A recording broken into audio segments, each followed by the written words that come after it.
wasn't something was wrong and it wasn't broadcasting it right. So Never before have we had greater face a complex, rapidly changing world. Think of it a moment. It is a world in which supersonic speeds are commonplace. It is a world that has seen the coming of the atomic bomb. It has seen the rise of the total state. It is a world of new sensations, new excitements, new distractions. So much to be learned by so many in so little time. And I suppose you're here with no agenda, as per usual? On the contrary, I'm here for comics.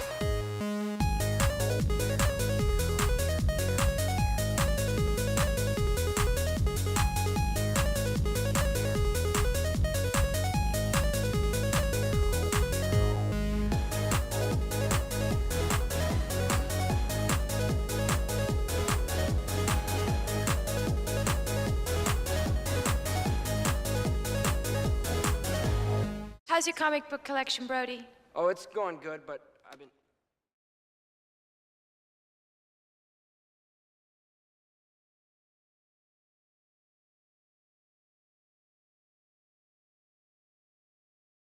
please be done with you. And he has this quote. Wells has this quote here in the back of the issue where it says, if you could give your younger self one piece of advice, what would it be? And Zeb says, when you fail, never ask yourself, what is wrong with me? There's nothing helpful there. Better to ask, what is this failure trying to teach me? That's how you grow. And I'm like, I get the sentiment of like positivity, but sometimes you got to really admit to yourself, like, okay, I've really screwed that up. Like there is something very wrong here, right? Like we read your Spider-Man, Zeb. Yeah, oh, fair. I read your stuff. There's no reason to. Like, there's not even a good reason to pick up trade. Nothing happened in that run. Like, we've talked about it for months now. It's just awful run. But to that end, luckily this week, for this week's foil variant, we have our first non-Zeb Wells issue. So I'm pretty... You read it, right? Yeah, no, I'm pretty stoked that we get to talk about that. But before we dive into everything... Everyone, hello, how are you doing out there? It is me, Spencer. It is him, Andrew. We are back for another issue of Foil Variant, where we definitely didn't screw up the tech this time at the top of the show. You didn't see us for like a second because there was a connection issue with YouTube. They need to go to the hospital. You guys need to get your eyes checked because that's completely on you. But yeah, guys, happy to be here. It was a very, very big week for comic books. There's a lot to talk about. Some pretty spectacular issues this week, honestly. Save for the book that actually bears that adjective in its name, Spectacular Spider-Man. Tell me you took it off like now. All right, I love you and you're my friend and I care about you so deeply, but I'm not going to remind you on this one. This is on you. Like, I'm going to... On the YouTube side. Not at all. Well, whoa, there you go. Now you came through on my end with that robot. Talk again. Test. Weird. I have no idea why it wasn't doing it, but now you're coming through. Okay. Yeah, zero had you. Inaudible. Yeah. Now I can hear you. Oh, now I can hear myself. Cool. Now you've got like a weird robo echo. Really? Wow. I have no idea what that's about. It didn't sound like that on the YouTube side. Well, you guys let us know. It's not a big bother for me, so I don't really care. But if you guys are bothered by it, we'll figure it out somehow. But you know what? Technical difficulties. We're gonna rename the show to that because clearly we're not YouTubers, we're not streamers yet. Give us your money and we. Oh yeah, I do sound kind of robot-y. What the hell is that? There's like a double up on you. What the frick, man? It's always something. I swear. No, it is always something. Let's see here too. Yeah, like to Zero's point here. First of all, what's up, everybody? I know we've got Punk, we've got Zero, we've got Subhuman, we've got Matt. What is going up on everybody? Punk, we will address your chat because it is relevant to our discussion tonight. But yeah, Zero, to your technical difficulties point. But when we came on, we were ready to go. And YouTube did this thing where it was like, your connection's not coming through. Dropped frames, restart or whatever. So I did. And then it still went through. So you saw us for like a second. Yeah, like, well, and my audio it seems to be fine for you here in the back, right? No, you're still robotic to me. It just doesn't, like, I can deal with it. I could deal with it for the show if that was how we were doing it. I do not understand. Like, there's no justifiable reason for that, because I've had these issues only happen with this software that we use for our show. It is literally only on our shows. Like, your Saturday streams go fine, the Good Bad Uglies go fine, or Sunday streams go fine, and Saturday streams go fine. My Tuesday shows over on World Class Bullshitters on go fine. WCBS, yeah. Control Z went fine. I don't understand. It's like I've got some weird 80s auto-tune going on. Like, I don't know where that's coming from. It's so odd. I don't understand. Not on... Maybe it's on my... I'm going to refresh the Video Ninja, which will just, like, take a second. It's not going to kill the stream. Okay. You'll be black for a second. Let's see if that helps. Actually... So I'll be Netflixander. Actually, technically... That's what it'll be. Technically, I don't even actually have to have this window open. I just realized, because when I closed it, you were still here. Oh, really? Okay. Still robot-y though, unfortunately. Son of a biscuit. You want to give it a refresh on your end? Maybe it's on your side. I guess I'll just hit refresh. Oh, vamp, no worries. We'll be here. Yeah, we got the auto-tune going, Zero. Wolf he can now voice a robot character. Do you guys remember, I'm sure if you're watching this show, you guys also have an interest in video games, or at least a passing one. But back in the original Xbox Live days, they used to have like voice filters that you could put on, and they weren't good, but one of them was like a robot one that everybody used because it was awful. Like it would ear grape you, if you will. I don't remember that one, and I don't think I ever played with anybody that used it. And now you're doubling up. What is going on here? Let's see. This has to be some sort of a setting in here I don't even know how the back end settings on this thing work in terms of, are you like pulling my audio? There we go. I don't know what happened, but now you sound fine. I sound normal. You know what? I turned off monitoring you, even though you're always monitored on my side, so I can hear you, and that did it. Okay. So that's probably it. That's where the doubling up was coming from. Yeah. So I think, again, if you've watched any of our streams, whether it's this one, World Class Bullshitters, Saturday streams with Wolf, like, you'll know our computers do stuff to us. Like especially our audio. Our audio always gets screwed up before like every show, whether it's last week on my show when I was doing the like out of nowhere. Yeah. I went back and I listened to that. I feel like I owe every viewer of that stream like reparations. Like I will give everybody $5 if you give me a Cash App link. Like I feel so bad. Absolutely. And then of course there was the week where Windows just decided it was trying to shut me up the entire night, where it was dropping my audio down to like 10. But that one was even weirder because it was like while we were active. Yeah. It'd be like, oh yeah, I was watching it in real time go down as I was talking. I was like, what the hell is this? My God. Okay. But all things considered, yeah, as far as technical issues go on this show, that was probably the quickest we've gotten them sorted.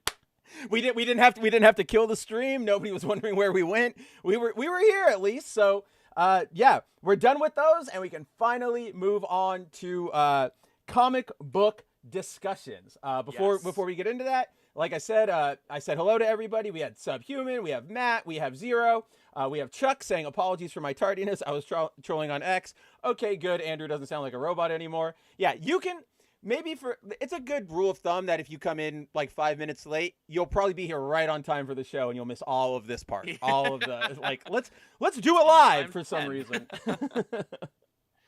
But yeah, so. 2 comic books. It was a Well, it was a chunky week. There were a lot of books, just like for both me and Andrew. We had a lot more than we thought we were going to pick up. And remember, we have different to an extent, we have different pull lists too. So it was like he had his Image books, I had my Ultimate X-Men, my Conquest. Like it was packed. Fortunately, I would say a good amount of those books were pretty good. Yeah. Unfortunately, I would say probably two of the ones we were probably most looking forward to were hyper disappointing. Yeah, both the Venom War yep. Deadpool and Venom War Wolverine were like super disappointing. I looked back through Venom 39, and it wasn't a bad issue per se. It was just kind of the like new one, yeah. Okay, this is fine. Like for me, it's really hard for me right now to completely grasp onto the whole Meridius thing or Meridius, Yeah, whatever the hell it is, Meridius, yeah. because that's a run he was That introduced you in a haven't run read. that I have not yet read, and so there's a lot of contextual stuff there that's missing for me. Other than that, I mean, the art's been rock solid in that. I hate this is two things. I tend to hate when Marvel Comics MCUs Yeah. the books, right? In terms of like doing things with character dialogue or characters' looks and things like that. But one thing I wish they would MCU is Loki's design, because his design has You don't like it has always been retarded. I Really? hate it. You've really... I like the helmet. I think I agree with everything else, but I think something about the helmet is pretty cool to me. Just like Yeah, the but super long horns. Loki in the first Avengers had the super long. Oh yeah, horns no, he still on the that's. helmet. Oh no, I'm not saying comic over MCU right here. I'm saying I'm surprised on its own that you didn't like the Loki design, and then I was saying, No, yeah, I never like mind. the I helmet see what as you well. mean. Everything else about his design. Yeah, is that's completely what I'm stupid. trying to say here. Yeah, and I think obviously it worked a lot better when we were back in the '60s, and obviously like And most characters look dumb. yeah, most characters look dumb, and then you had like Kirby, like doing the space cosmic influence, so you got a lot of the color. So Yeah. I think it worked a lot better back then. It was really really weird for me to see him here. Like He looks too court jestery yeah, for me. I liked. I will admit, in the Loki show, like in season 1, there is when Loki falls into the void, he meets like all those other versions of himself, and one of them is dressed like this, and I thought that was cool. Because again, it's just like, oh look, you're Yeah. honoring canon, like that's a thing. Like, I like that. Like I like that. But again, I it's like not the little necessarily nod, but Loki's design in the MCU, like specifically in that first Avengers movie and in I the think Thor they films, nailed him with like that they one. Yeah. really, really knocked that out of the park. The only criticism I might give, and this is only in the difference between like comic books and movies, is I would maybe turn his like cloak and stuff more colorful, like just so you can tell it's more green than it is like black on most pages. It looks like it's super dark green velvet to where Yeah. you only know it's green if the light hits a certain way. Yeah, like it could have been a little bit more apparent and for that's it what, to be green. just a little bit. I'm not saying blow it up like this. Like, do not No. make it that green, but just like, I think you hit it on the head there. Make it so I don't have to be right up close looking at the fabric through a light to be like, ah, yes, from green. just the right angle with the light hitting it. Yeah. Speaking of MCU, because you reminded me of this, and I still hate it. I think we touched upon it when we talked a month ago when we talked about the last Venom issue. But before we get into that, I just want to remind everybody on the MCUification of everything that when they do it, it's not in. They never take the good stuff from the MCU. They always take the very memey stuff, and that's why I am not a parasite. Right, I am not. Yeah, and then like right here where Dylan is like, oh, I've lost. This is right after that really cool scene when we talked about this issue where he gave up certain things like his name and his like taste, and now he's on his mission, and so we get this. He doesn't know what's going on, but something's pounding in his head, and he goes, "It finds no name, no mother, no friends, only a purpose, glorious purpose." And it's like, oh, great, yay, Loki. Yeah. Remember when he said that in the very first Avengers movie? Like, Yeah. yay. Clap, everybody, please clap. And it doesn't add anything. If anything, it feels like it takes takes away from it. 'Cause then you just go like, oh, God, okay, grown. We know. Yep. Chuck says it looks like an ant helmet. No, that would be Ant-Man, my friend. Duh. No, but I also see what you say. If it was red, you could give it to. Isn't it Image who has Ant? Like that character? Mm, It's either Image or like IDW or somebody. I have no idea. something like that. Who has the Tick? Whoever has the Tick has Oh, Ant. I have no idea who has the Tick these days. The Tick just keeps jumping around from like owner to owner. I've got no freaking idea. Let's see. Before we jump into talking about Venom, because we might as well just start with Venom. We'll start with Venom more, and we'll get into everything else. Subhuman says, all I bought this week was new G.I. Joe #1 and Witchblade #5. Andrew, you read Witchblade. How are you liking it so far? We haven't done a check-in for Witchblade since like the first issue. I do read Witchblade. It's been really solid so far. The pacing is a little on the slower side, but not in a bad way. It's very much a slow burn right now, and I'm okay with that. Because Witchblade was never a super high octane book in terms of its pacing. It wasn't always, it wasn't at a breakneck speed. So the story is moving along solidly so far. The art is beautiful. Like the art is absolutely gorgeous. Who's doing it? It's not Silvestri. He's doing covers. I know Silvestri's doing covers. He's done, or he's done covers. I yeah. think. I'm freaking blanking on the interior artist's name right now. Witchblade interior artist. You're gonna get the same result I did, and it's like, no, not that Witchblade. Right, it's gonna go with like freaking the OG one. It does. No, I typed Witchblade artist, and it said Michael Lane Turner, and I'm like, not him, wrong one. Yeah, he's no longer around, sadly.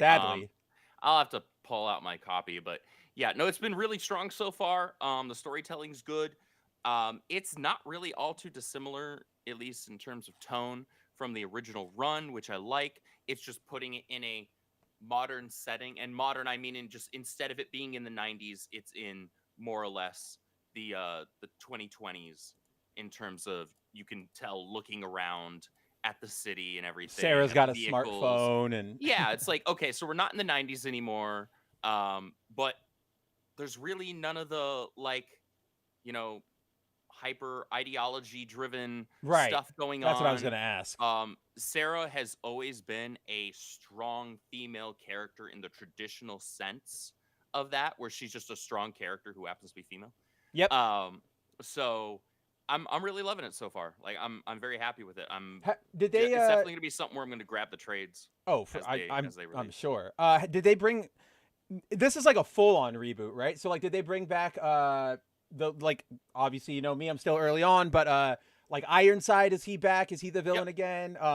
What's his name? The samurai dude, is he back? Well, he's not a samurai, but he was just like Ian Nottingham. Yeah, Nottingham, that's him. He's back too. Ian Nottingham's back. And they tweaked both of their designs because in the 90s, in the original Witchblade run, they were baby faced. They were like very like 90s. They were very Liefeld-y guy. Yeah. But then, so now they made Kenneth Irons look a little more mature. So he's still got the same hair color. He's got that grayish white hair, but he's got a full beard now. He looks more menacing, to be honest. Like he looks like a freaking badass. He looks like a like when they gave mogul. Deathstroke a beard. Yeah, kind of like that. And then they did the same to Nottingham. So they kept his super long black hair, but they gave him a beard as well. And so it gives them like this kind of, between giving him the beard and the way that the artist draws him, right? Like he looks just like a total badass. Like I'm really happy with the design updates that they did to them, because it's not like they took the character in a completely different direction. They just said, okay, so we're going to keep the tone, but slightly change the aesthetic so that it's not like we're doing a complete one-to-one repeat of what we already had, because I'll just read that. Just read the originals. I don't need it to be a one-to-one. I'm not expecting it to be a one-to-one. I wouldn't want it to be a one-to-one because I have the original run of Witchblade in like 4 different formats. Yeah, you have it in like every possible format. Like I've got one set of the trades. I've got a different set of the trades. I've got the big fat omnibus collections. I've got it all digitally. I've got the hardcover ones of the omnibuses that Top Cow kickstarted. a year or so ago. So like I've got the freaking floppies on top of all that. So it's like I don't need another. Do you have a variation Witchblade 1 floppy? in storage? Yeah, What? Where's your storage unit? Just out of curiosity. in Vancouver. I'm going. There I go. You don't You're have to closer specify to it than I am, right? I know. now. Here I go. Next week we're auctioning off a copy of Witchblade #1. Don't ask me where I got it. Yeah, I've got I bought it at my old LCS in Vancouver. Shout out to I Like Comics. They're cool people over there. They were selling like collections of floppies. Yeah, specific I have a store that runs, does that. Yeah. And so they had a collection of the first 25 and the first 50. I think I grabbed the first 50 if I remember correctly. Sounds like a better thing. Yeah. Yeah, it was cool to have. No, that's got to be super cool. You got to get that framed and everything. And then yes, Punk and Subhuman have us here. Giuseppe Cafaro is the line artist. RF Prianto is the colorist. Right. I know Cafaro. I don't think you read it because this is not your wheelhouse, but Cafaro was a longtime artist, the longtime artist after Dan Mora on the Power Rangers comics. And those always have fantastic art. So not even surprised here that this looks great. But yeah, I pulled up the actual first appearance of Kenneth Iron so everybody can kind of see what you were talking about. Very baby-faced, very much that 90s anime sort of influenced, but not quite understanding what makes anime aesthetic. Like, you can definitely see it here. And then before I move, I forgot. I've been meaning to bring this up to you since I've been doing my reread, but every time you and I talk and hang out, we always just lose track of time. I love in this early Witchblade how much they keep highlighting his earring. Like, that's how 90s you know this book is. Oh, dang it. I didn't position it right. But that's how 90s you know this book is because it like that shine there. Every page, it's like, look at his earring. And it's not like gay earring. It's just like, this is what you used to do in the 90s. Like, it was rebellious. It was edgy. It was a super 90s thing. Just like in the 2000s, so not the 2010s, but in the 2000s when I was in high school, a lot of the dudes had the freaking diamond stud. Yep, the diamond stud. That was my generation too. Especially especially a lot of the guys on my sports teams. Yeah, like the ones you would like presume do the like super masculinity angle. They're like, I got the stud in, and I'm like, really? Yeah, really? Okay, bro. You ain't Dennis Rodman. You ain't Dennis Rodman. Right. Exactly. But yeah, I always find it so funny. Like, you can see over here. Oh no, wait, this is a double page, so I got to change the thing. But like you can see on the right over here, like there's another shine. The earring always has to shine whenever it's even though it's in the shadowed part of the panel, right? It makes me laugh so hard. But yeah, and then you can see like right here, like these two guys. That's what we're sort of talking about. Like, this was 90s tough guy. Like, just gold rings, got to show them off everywhere. But to the point we were talking about, what's up, Sarah? How's it going? Always a pleasure to read this particular sequence, even though the sequence is awesome, and I think Sarah's really attractive. I don't know what the hell is going on. There's something about this dress, at least like this part, that like weirds me out. That it's like connected by the I don't know what it is. I don't know fashion. Maybe I'm just being weird, but there's something. I look at this outfit and I'm like, something's off. Something's weird here. Well, thankfully, you don't have to wear it. I don't want to wear it, but I want to see her wear it. I love that panel. Yeah, that's an amazing panel, dude. When she's blowing out the dude's kneecap like that. To me, I was like, oh, this is we're reading some quality here. This is going to be a good series. Yes. But yeah, to that point, this was obviously the classic Michael Turner Witchblade. Here's what they look like now. You're totally right. He looks more menacing. He looks super menacing. Ian, I won't say he looks more menacing. I think he looks like time period appropriately menacing. Yeah. But he's also got a John Wick vibe. Literally what I was about to say. I was like, except for the fact that he just feels like he's Keanu Reeves in John Wick. And honestly, that's probably what they were going for. And honestly, I'm good with it. I'm not against it. John Wick is one of those characters that I think because he is sort of not given a big backstory like on screen, like we know his life, right? assassin got out of the game, married his wife, wife died, dog gets killed, enter the movie series. So if you want to parody him or sort of take homage to him, it's very easy to, because you can just say, yeah, here's my super trained, like, badass killer guy. It's not like when you're going, oh yeah, this is Parker Peters. He takes photos on his smartphone for a blog. Like, okay, I know, we all know what you're doing there. Yeah, it's like, all right, too you're on not the nose. Cute, like Right? Yeah, not cute. Yeah. But yeah, so obviously that big recommendation from Andrew.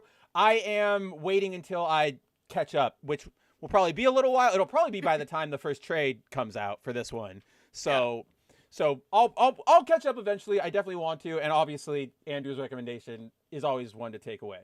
Speaking of recommendations that I think both of us can sort of get behind, Subhuman says, I did find the Flash Rebirth trade paperback by Jeff Johns. I like that story, even if it does put Barry back into the forefront. I remember when that happened, I definitely felt cheesed. I definitely was like, who cares? Screw, like, Wally's been here forever. We don't need to bring it, like, we don't need to do this. Luckily, I know I do blame Dan DiDio. Like, I blame him for like 90% of where we are in DC right now. But like, luckily, writers were able to, give us some pretty damn good stories with Barry ever since coming back. So at least that worked. But yeah, as a Wally fan, I don't know if you felt the same, but like when I saw Rebirth and then the opening page of Rebirth was like, oh yeah, Barry is hanging out. He's back. I was like, no, like, don't do that. Wally. And you know what they did in doing that, Andrew? I think about this all the time. Wally, I am here because I will be back on the 3 worst days of your life. We only know like what one of them is, which is when Zoom causes the miscarriage during their fight. And now that he's back, it sort of takes away that whole mystery of like, what are the 3 things that Barry pops back out to help Wally with? You would have thought, Heroes in Crisis if you want to, but no, Barry's just hanging around for that. So that kind of bummed me out because I was really invested in that mystery when I was younger. Like, what is it? This is so, oh no, Wally. So great story. Jeff Johns, as always. I consider Jeff Johns a stamp of quality. I know a lot of people don't. Flash Rebirth was pretty damn good. Is that Van Sciver who drew it? Or is that, did he draw all of it? It's EVS, yeah. He drew all of it. I thought it was like him and then like Doug Mankey. No, some of the pages were rushed, but overall, makes sense. It's strong. It's all him. Yeah. Overall, it's just been a while since I read it. I bet you once I go through it again, I'll be like, oh yeah, that's definitely EVS. Like, we can tell. Oh yeah, in a good way. All his art back then was fantastic. Like, do not get me wrong. Whatever opinions you might have of EVS now, you can't knock the man for what he did, like his past work, because it was fantastic. It's incredible. Absolutely. But with that, oh, look at that. Punk's calling you out. Nottingham had a beard in the early 2000s live action Witchblade series. Did you watch the live action? I own the DVD collection. Have you watched it though? Yes. Okay. Well, because to be fair, like I do that sometimes where I'm like, yeah, I want to watch this show. I've got it.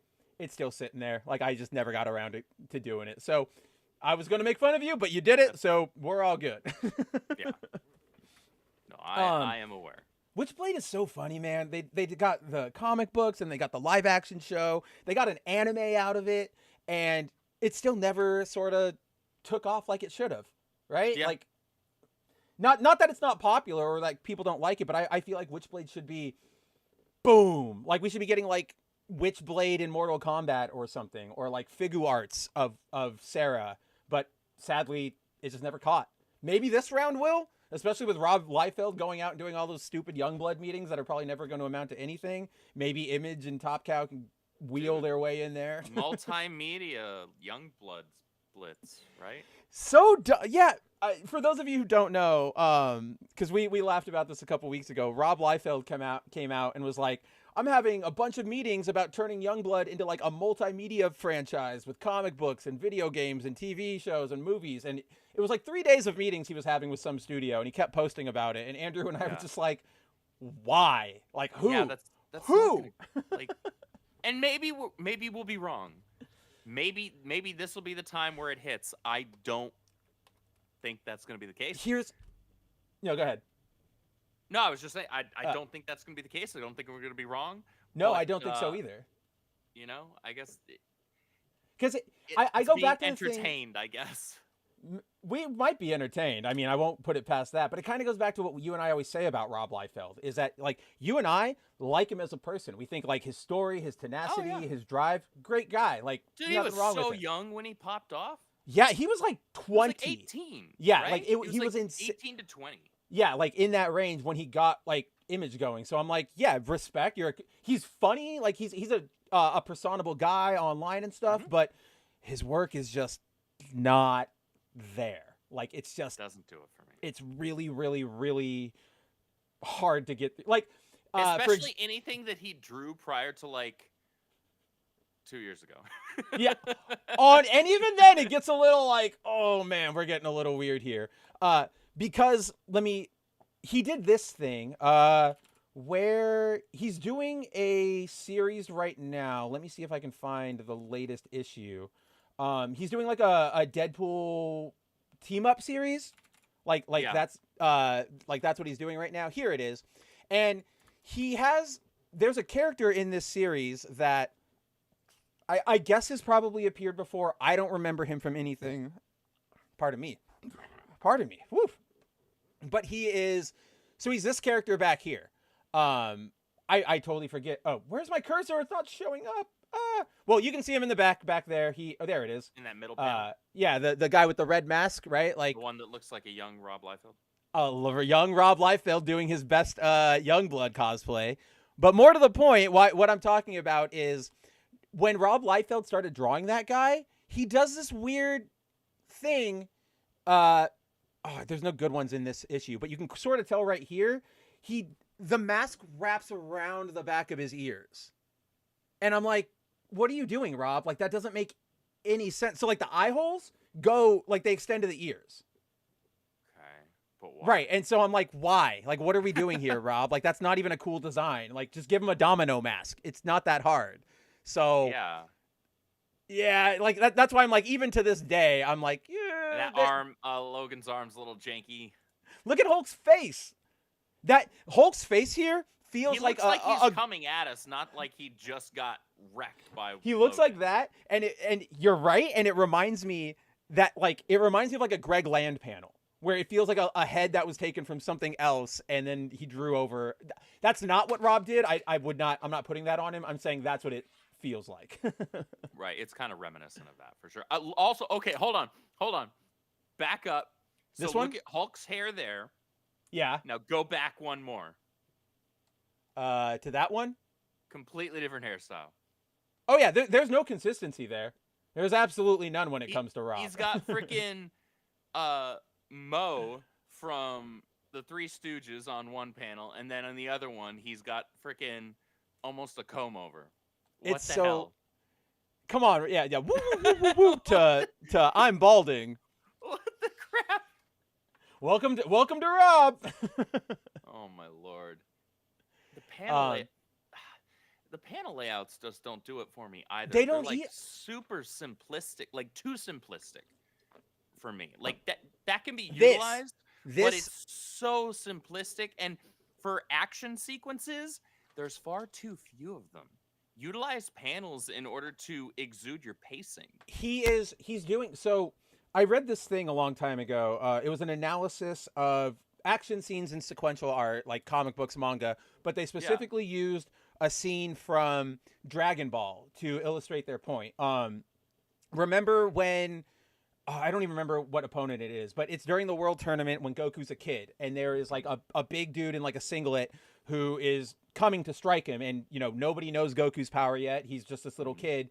So it's like the first panel is him winding up, and then the second panel is you see like Goku like looking, and then you turn the page, and that's where the resolution of the action happens. So the next page turn is Goku like arm up, like smacking the guy in the belly.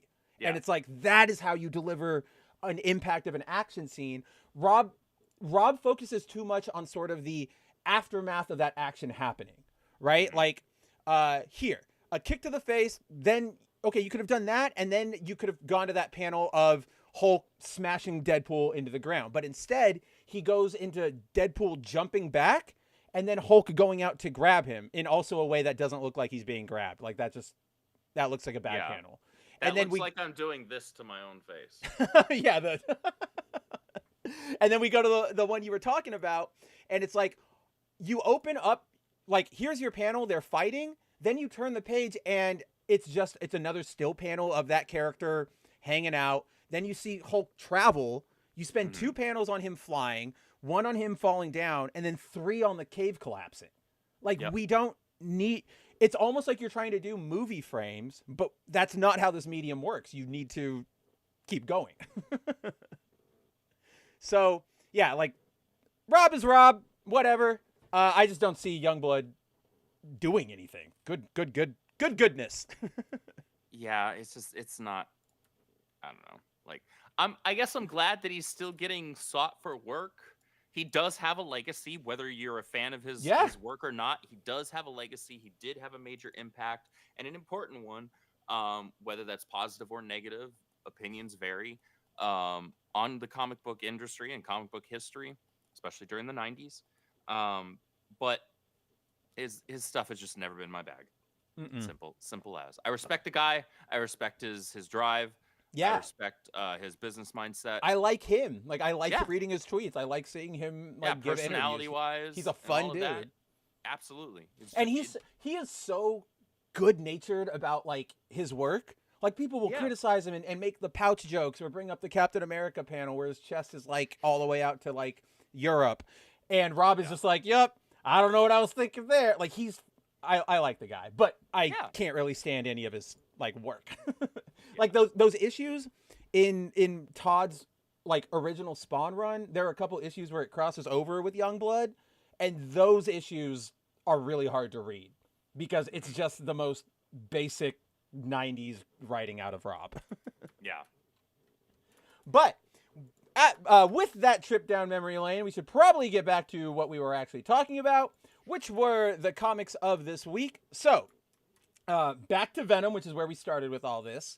As you said, trailed the hell out of that we one. went really off base here. But your what were you saying about it? You were saying, or just give me your thoughts on it again, because now got to reset me up a little bit. In terms of like some of Venom's dialogue, at least in one sequence. Yep.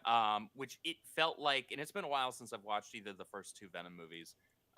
But it felt like it was a scene, at least dialogue-wise, ripped right out of one of the films, and I was like, you didn't have to do that. That was not necessary. Story-wise, it's progressing. Like, the whole deal is that we learned that Old Man Dylan and the Venom symbiote, they're together. That's how Dylan is staying alive. Dylan obviously has traveled from a future where Earth and everybody's destroyed pretty much, and he's trying to go back in time, fix things, and he has to get this weapon that can only be forged with some magical help. That magical help is going to come from Loki. And so we run into Loki here. We learned that it was Loki at the very last page, I think, of the last issue. Yeah, that was the Glorious Purpose scene where that's where we learned it was him. Yeah, and now that we see the kind of follow-up and resolution to that, and there's some fun sequences in here as well. I do like seeing Venom looking super menacing, standing over other characters, because I will always look at Venom as that big hulking mass of just like slime muscle goo, and goo, and just like, you don't want to piss the thing off. I don't like when Venom is drawn down and a little more like trim, superhero-y, and it's like, no, don't do that. I like the monster Venom. Like, it's more fun. Like, I love Venom's design in Marvel vs. Capcom. Okay, like that should be all of those designs should be your standard from like here on out, because those are all the best ones. They're all perfect. Yeah. So yeah, I kind of agree with you. The story is moving a little slow here. I don't really know what the end game of this plot is going to be. As somebody, you touched upon this earlier, but like the Meridia stuff obviously is the driving point of this fork of the Venom War event. And as somebody who like actively read it and has reread that Venom run and knows Meridius, even I don't know what the hell is going on with him. Like, I don't know what this purpose is Oh, supposed so I to don't be. feel bad then. No, that's what I'm trying to say. Like, you are literally right on the same page, because not only do I not know what his deal is, I don't find him interesting. He's not that. Nothing about him is really compelling as a narrative, even because what his whole thing is that like he is the end game King in Black. Like, he's Eddie way off in the future once he's like absorbed every symbiote. He is God pretty much, and so he can. I think the problem with him as a character, though, is that it feels like they've done this thing where, because of all of what you just said, they've removed all of his personality and character from the character, and so he just feels like this blank slate, cookie cutter stand-in final boss character that shows up in the last second. You don't have any true build up to the character. Well, like, even in the Venom run where they introduce him, that sort of holds true, because the whole thing is like Eddie meets him in the future and he's like, oh, my name's Meridius. I'll teach you how to control the symbiotes. And he works with them for a little bit. And then there's like the reveal that, oh, he's evil and he's you. And I was just sort of like, I don't know. Isn't that what Venom is supposed to be anyway? Like, just at its core, just not on a cosmic level. I don't know. It didn't really work. I'm not really down with the whole Meridius thing. I just use the King in Black. Just use freaking Null. Use Null. Yeah, Null's more interesting to me, and I like his design better. I do not like Meridius's design. I don't it's like this so weird. dumb. Yeah, I don't like this weird Hela look on his Hela head. Loki helmet type thing that he's going on. It's not the business. I'm not about it.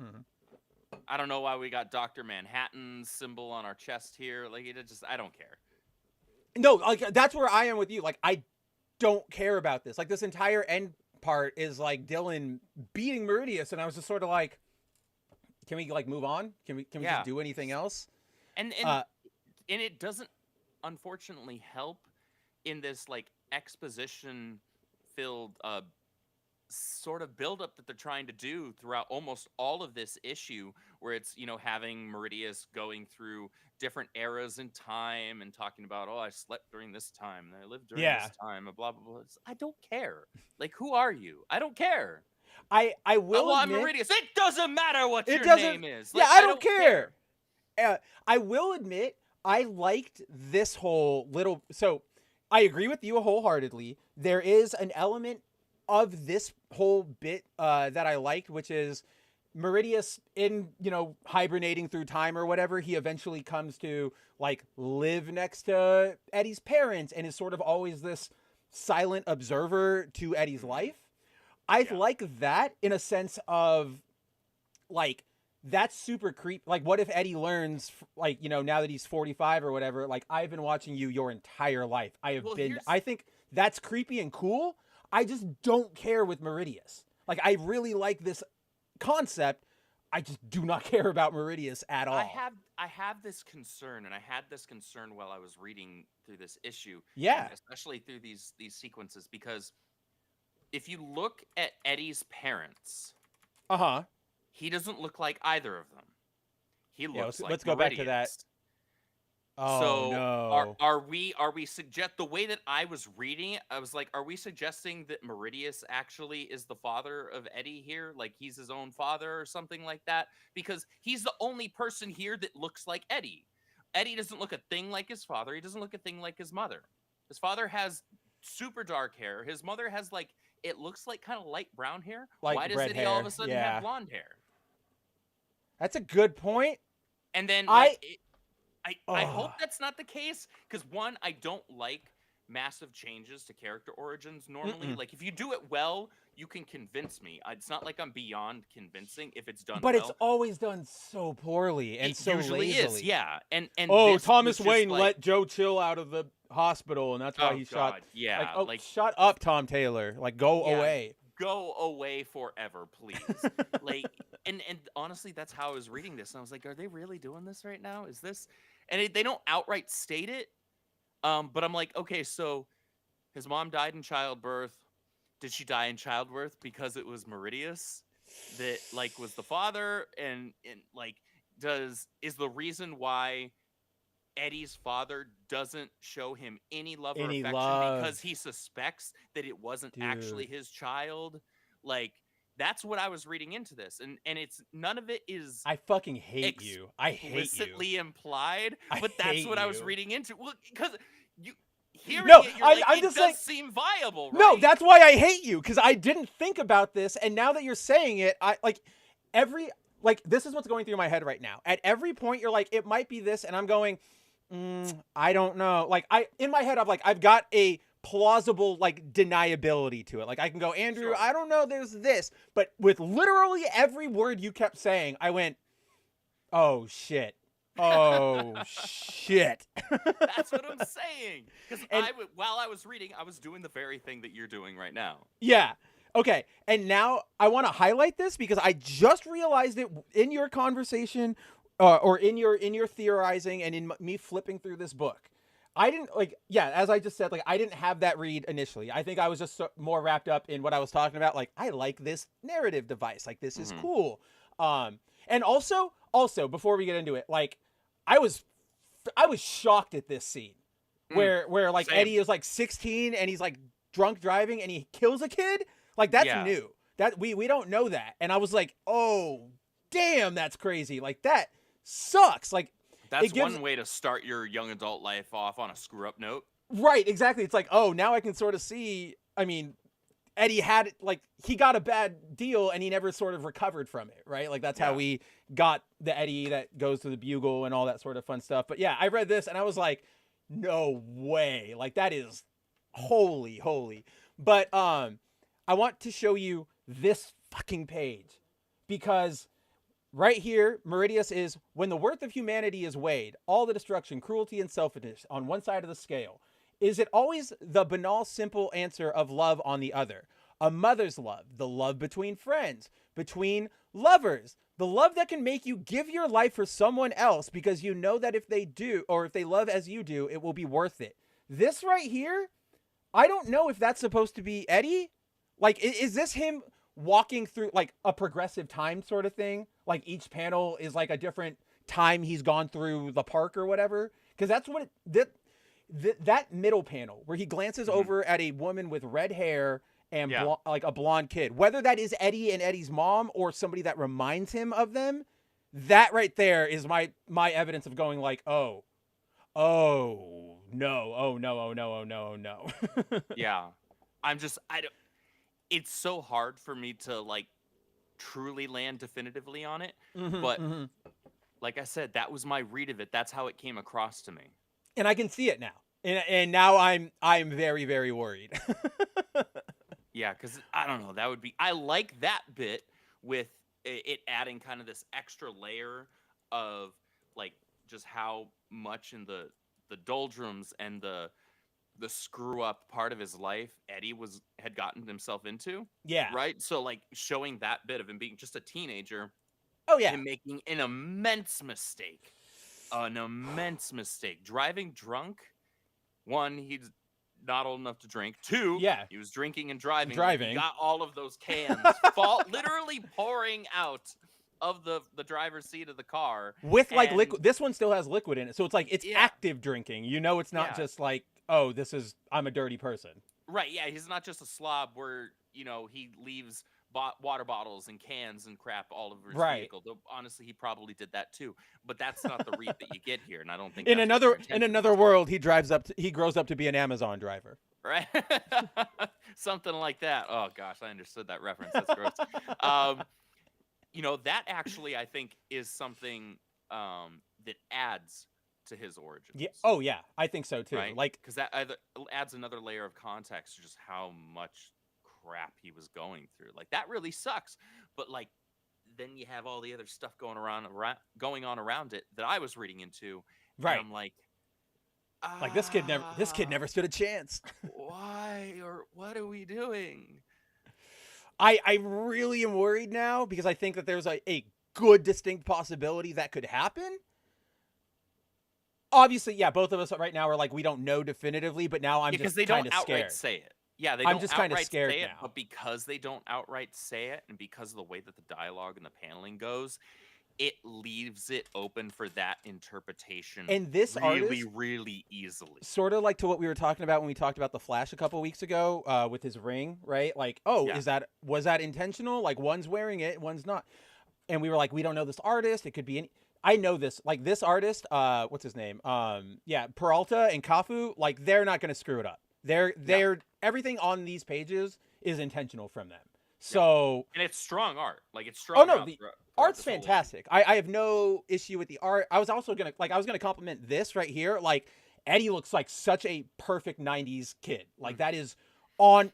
It is like natural. It's not. He's got the center part, like Yup. hair just past the kind of like the cheekbones. Yep, the terms of dumb length. like it's not a tank top, but it's like a It's basically sleeveless like cut shirt. off. Yeah. He cut off the sleeves, is what it looks like. So that was like a hella '90s thing. right, and like to me, it's like you can do like, for example, like Stranger Things, right? That's like we want to homage the '80s, but it goes like so hard into it where you're like romanticizing the hell out of it. Like, that's not what the '90s, or like you're trying too hard to make it '80s. This just feels natural '90s. Like, yeah, like clearly they were alive in the '90s and they remember what everybody dressed like.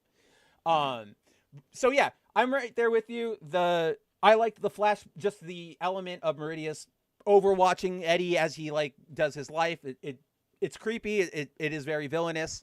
Still don't like Meridius. Still don't care about literally anything that happens at the end of this book, except maybe like this, because he just goes back in time to see himself killing his dad. That could be interesting. Wait, cool. wait, shut up. Don't say it. Don't you. I have it. It might be cool. Might be cool. But yeah, so far, I was surprised at how weak this issue was, because I felt like the previous Venoms were all really, really solid. Like, this was a super off week for the Venoms War stuff. I know. All up until this point, like, it was really just like all good stuff pretty much for Venom War stuff, and now like this week, none of the tie-ins were good.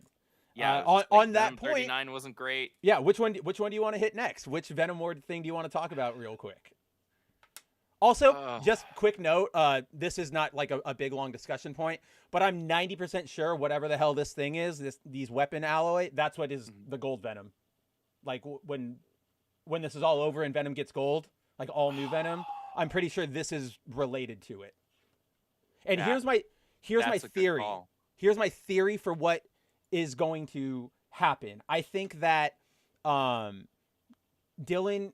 Man Dylan is going to, because he has 2 bullets and he says like two, okay, it'll do. I think he's going to try to kill like either Eddie or himself in the present.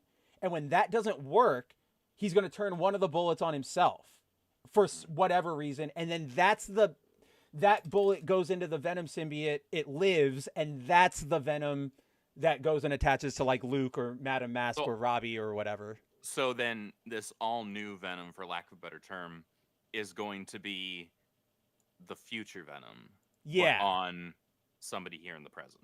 Right. And you're theorizing. I'm theorizing that because of everything I just said and sort of what you were talking about with a lot of the Venom dialogue. Because leaning that Venom really hard into the movie Venom, that gives me a sign that like, oh, you want to do something with that, especially given that Venom 3 just came out. Timing's a little off, of course, but I'm thinking there might be something there. But that's just a game theory.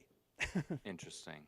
I'm at this point now where I'm concerned for the ending and wrap up to Venom War. I know. Because of just this week was nothing that was good.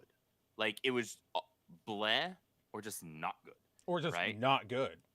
And that concerns me, considering we're only a couple weeks removed now from the finale of the event. But the event up until this week has been really, really strong. Good. Like, some of the books that we've been most looking forward to, right?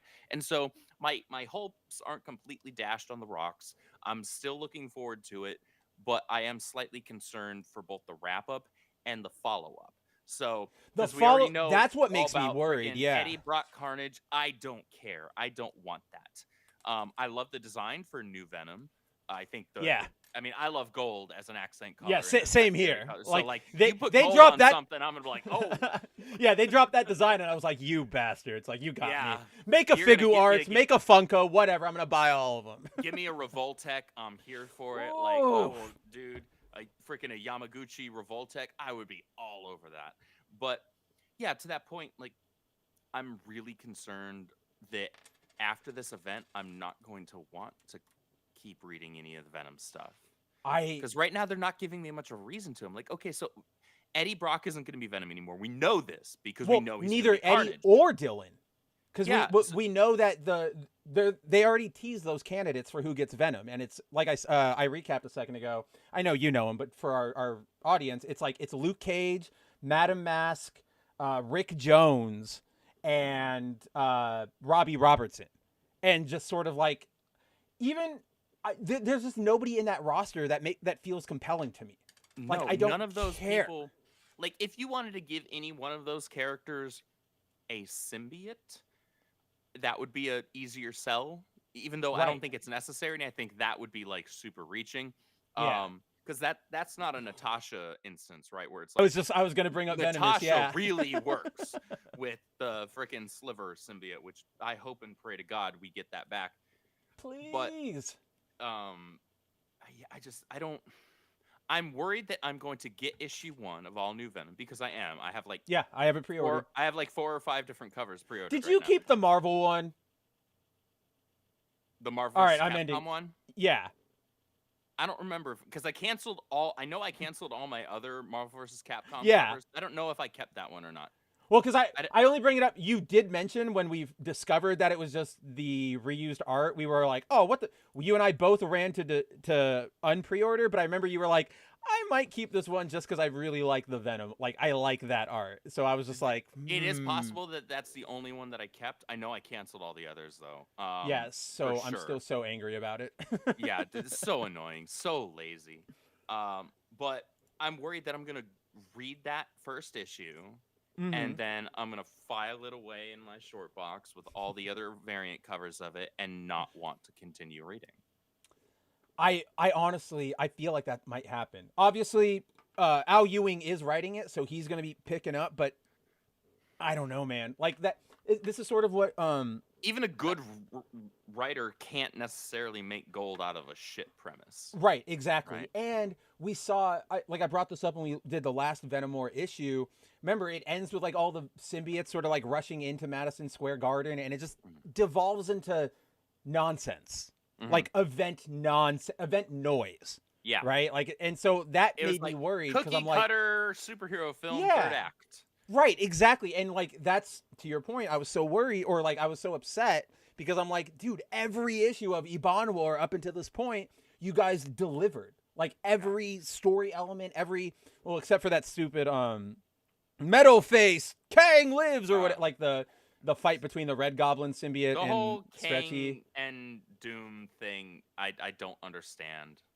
It's so it was wrapping up a plot point from like issues ago, but nobody was sort of asking about that plot point. Like you could have used it Hey, we're somewhere giving else. You a resolution and continuation of something none of you cared Like about. none of you cared about, and could have been used way more effectively, like way later down the line, instead of just Doom versus Kang through avatars. Oh, neither of them win because duh, they're not going to win. They're the villains. Yeah. All right, I wasn't about it. So after this one, which one do you want to hit? Deadpool or Wolverine? Oh, hey, that's hit funny. Deadpool. I didn't realize it was both of them. Wah, wah.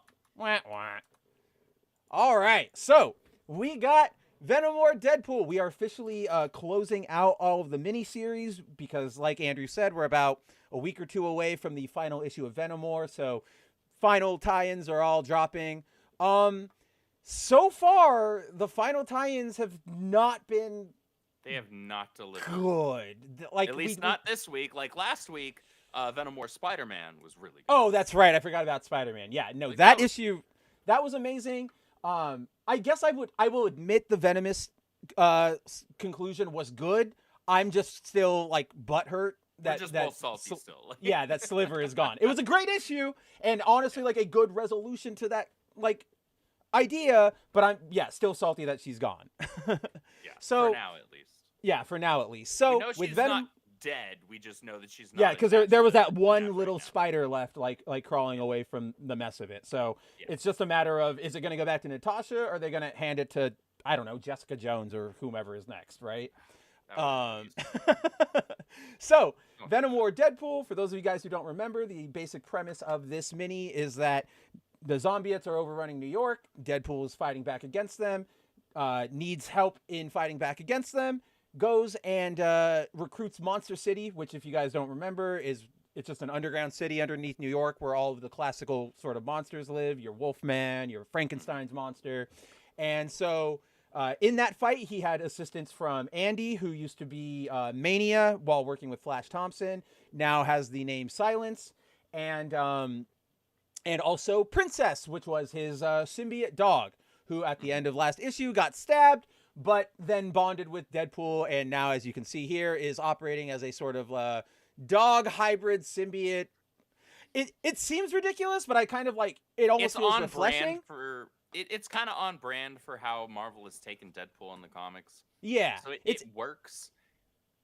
Yeah, no, like that. Well, I mean, it works for Deadpool, but I mean, as like a symbiote concept, like you would say, like, oh, a dog werewolf type symbiote. Really, we're now like doing subdivisions. But I think like the story made it make sense, right? Because like the symbiote just lives as a dog in dog form, so it's not like you're doing wolf symbiote. You're just doing symbiote, so it was all okay. But yeah, not a lot really happens in this issue. The monsters protect New York. Deadpool keeps trying to get Jimmy Hudson, who I still can't believe is back, on his side. And eventually they win. The Zombiettes all go down. The monsters are beloved by New York. And then we learn, then the issue like super torpedoes here. Like, this is where I get really annoyed with it, because we get in the wrap up, we learn that the entire reason Deadpool went to Monster City to find Jimmy Hudson was because apparently the TVA put like a bounty out on him, and they hired Deadpool to go get him. So at the very end of this series, Jimmy is here and the TVA just comes and arrests him. And then they give Deadpool this drive of information you can see down here being held by Mobius, which, side note, I am so mad that they keep screwing up the way Mobius looks in the comics, because I love Owen Wilson. I think. Oh yeah, he was like, fantastic. He was the only redeemable part. That's of that literally what I was show. about to say. Like, I loved him. I loved his performance. I actually like this character, and every time they show him, that's not Owen Wilson. Like, it's not even close to even carrying the air. No, they didn't even try. They didn't even try. So always annoys me. But Mobius hands over this flash drive that has Wilson's finder's fee, and that's sort of where we end. And then all the monsters go, and everybody hates Deadpool, and it's just on to the next adventure. But like, I hate this ending. It's MacGuffin to the end. There was and like, they didn't even tease here, guys. Like, this is what really annoys me, is that it's not like, if they'd have done like, oh, here's your finder's fee, Wade, and then we see like the last panel or something was like, it's the location of his daughter, which we know he has, or like or something, we would have gone, makes sense. But instead they just did the J.J. Abrams mystery box. Now we get to go, what was that? Clearly good enough for him to betray everybody, and it'll be followed up in like 5 years by a writer who doesn't remember any of this event and just takes it completely like out of left field. Like, this feels like the laziest way of wrapping up a story. Not only do you end it with a MacGuffin, but you end it with a previously unintroduced element, right? Like, TVA was not a thing. TVA had no business being a part of this event, even in a tie-in. Like, it's not at all. Honestly, Marvel needs to forget the TVA ever happened. I hate the TVA. Like, I genuinely hate this concept now, because it was cute and quirky when we saw it in Loki, but now it's everything. Everything is TVA. We talked about this. They're even doing that stupid TVA comic series where it's like, here's Spider-Gwen and Captain Carter and Gambit, all the characters you knew from the movies, and Sylvie. And now they need to go save the multiverse. And I'm like, that's the Exiles. And you're just ripping off the Exiles for a concept that is way stupid. Just do Exiles. I'm so anytime the TVA shows up, I just roll my eyes. Get annoyed. I'm just like, why? Go away. Like, I don't want you here. Yeah. No, I'm right there with you. Yeah, I mean, like, I don't really think there's much more to say about this issue. Art's good. Can't really complain about that. But yeah, the writing is just, I don't, like, it was so disappointing because we were so into this, and then nothing. Just gone. Yeah. Like, if you guys remember, you guys can go watch the first, like, the episode of Foil Variant we did with this first issue. I was, like, insanely intrigued. Like, holy shit, it's Jimmy. Like, what are we doing here? You were way more about the Venom War Deadpool than I was. I was like, well, this is fine. Because I was just more shocked that anybody remembered him. So I was like, let's see what you guys do. Yeah. And they didn't do anything with it. They just kind of shucked him off to the TVA. And that's sort of where we end. So pretty big bummer of a conclusion. That's kind of all I really have to say about that. Big bummer. Yeah. The only redeemable thing about this issue for me was them confirming the princess was still okay. Yeah. And on her own. And yeah, right here where it's like, how'd bonding with my healing like factor treat you? She's like, I'm better. And I'm like, good. She lives. We're good here. Fine. Like that's all I cared about, honestly. We got Sparky and we got Princess. They're okay. So both the Doges are okay. We got goodest boy and goodest girl. And that's all we cared about. And so we got that resolution. We're good to go. Yeah. All right. That was basically otherwise completely forgettable issue for me. Just completely forgettable. Such a bummer. Again, it really just, I think I can probably speak for both of us, but it boils down to that TVA ending. If just do literally anything else. It was it was MacGuffin straight to hell. It like the most MacGuffin-y thing.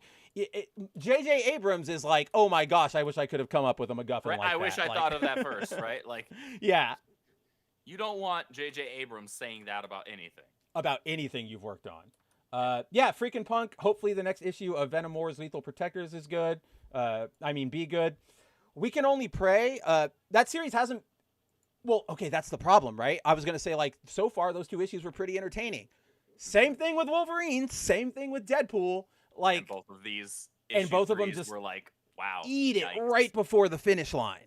So that's having your knee blow out in the last 10 meters of your race. What should I ask? Let me ask you this before we get into this issue. Which of these issues do you think dropped the ball harder? Deadpool or Wolverine? Like the Venom War ball, if you will. Mm-hmm. That's actually a really hard question because so in isolation, the story for Venom War Wolverine was better. However, I can agree with that. It was that word isolation is key because it was so isolated from the rest of Venom War. Aside from the fact that zombiotes were in it, like it felt so far removed from the rest of the event that I was like, why do I like? Okay, I like Wolverine, but I don't see how this really has any relevance within the greater event.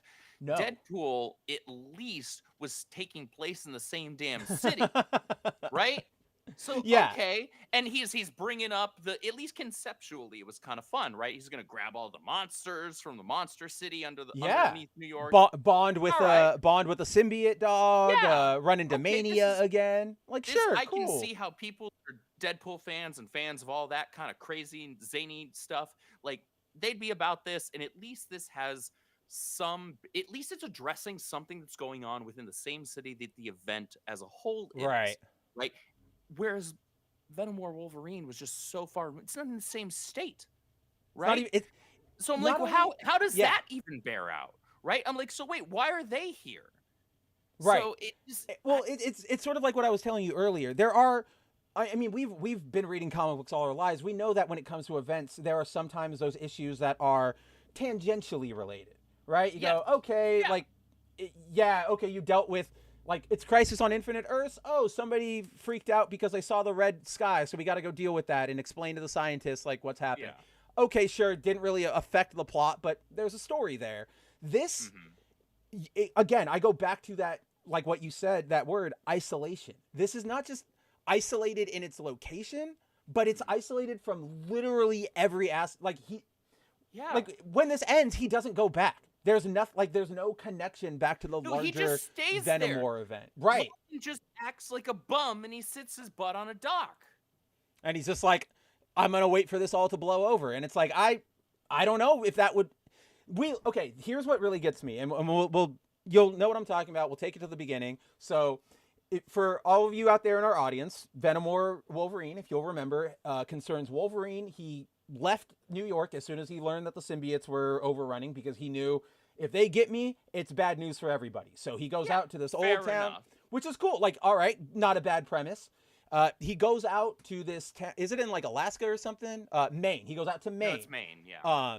And so might as well be Alaska. So he goes all the way out to Maine, and he's hanging out there, and he's trying to get away, and it turns out that he accidentally took a zombie with him, and it goes out into the town. It attaches to this really abusive man and husband.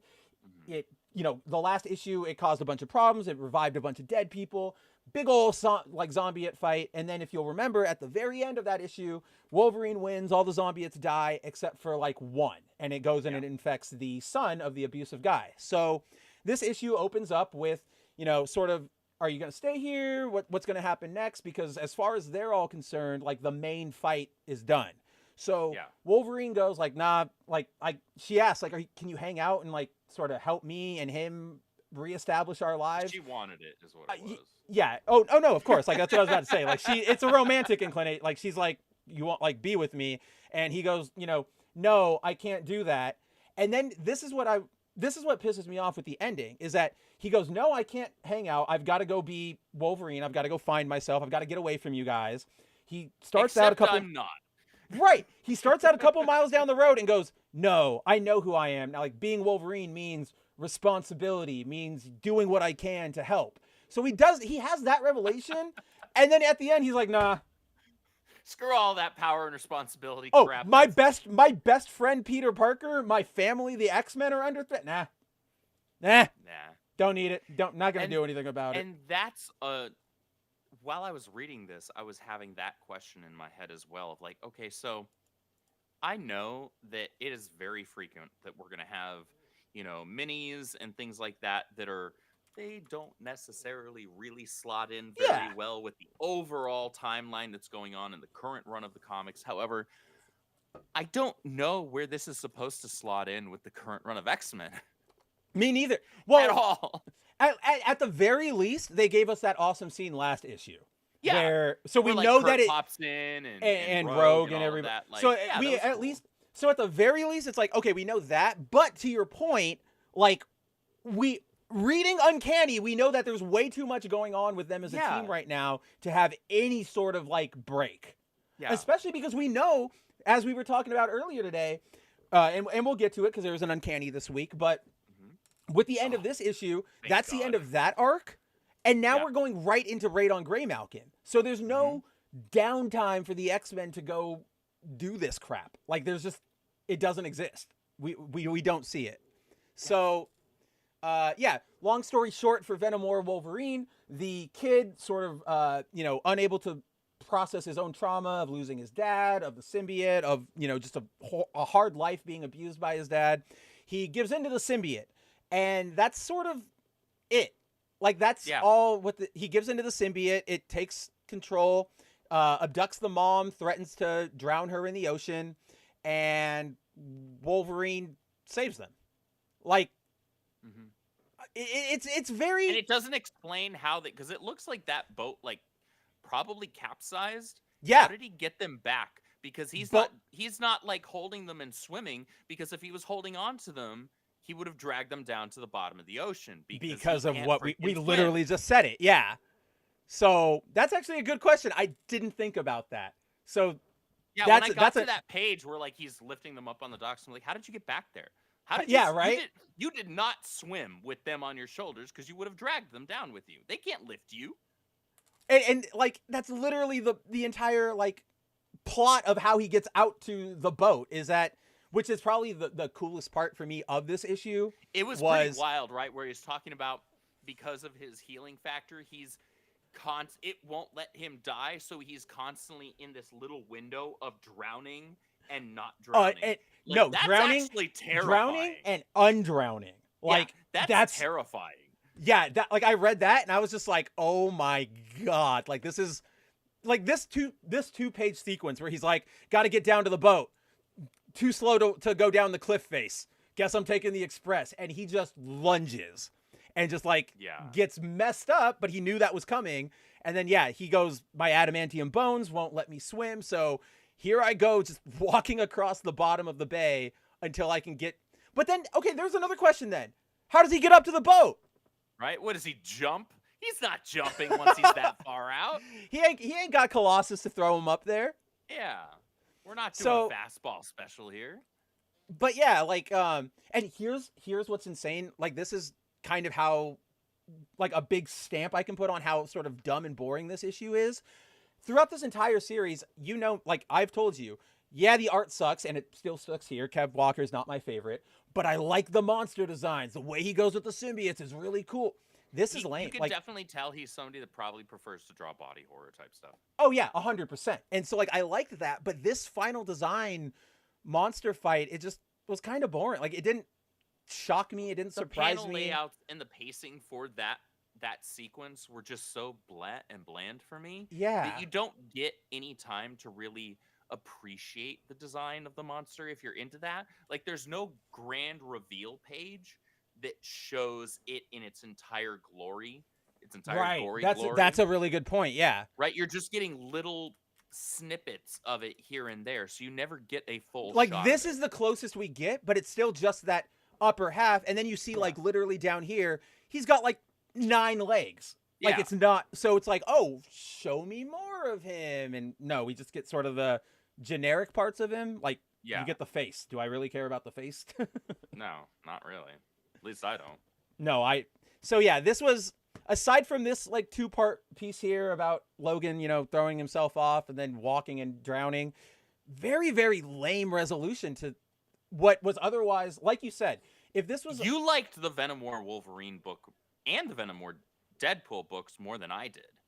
I imagine you were more disappointed than I was. Yeah, no, that is fair, and I was definitely, so like we went over Deadpool why I was disappointed because it just ends with that MacGuffin-ness, and then we sort of touched on here, this entire 3rd issue didn't need to happen. Like, this doesn't add anything to the story, it doesn't build anybody's character, and it doesn't, at the end, he doesn't even go back to fight. He's just, there, if you'd have taken the symbiotes out of it and made it like a Sarah type, you know, monster, this could have been maybe a good 3-issue miniseries. But when you put it in the middle of symbiote war and have Logan go, nah, again, the first instinct when he's like, I got to get out of here, like, don't want to get taken. Cool. I understand that.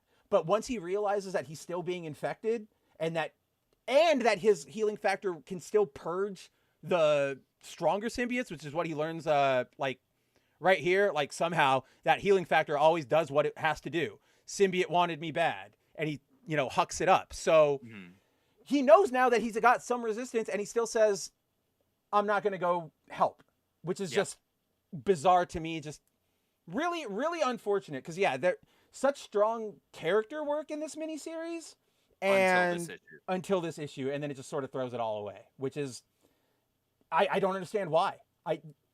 There's clearly no rush to get him to an event. Like, he doesn't have to wrap up by issue 5 because he's not going back to New York. I don't understand it. So, yeah, that was the Venom War for this week. Pretty damn disappointing. Andrew and I are clearly wary about the coming weeks. We will obviously let you all know what we think of it, but... yeah, very disappointing, very bad showing this week out of the Venom War books. Yeah, but it's you know, super disappointing because we've been kind of hyping up this event. I know this entire time, and so this week was just a bad week. And hopefully, it's just this week that's the off week. And so next week, do we get another Lethal Protectors? Next week is Lethal Protectors.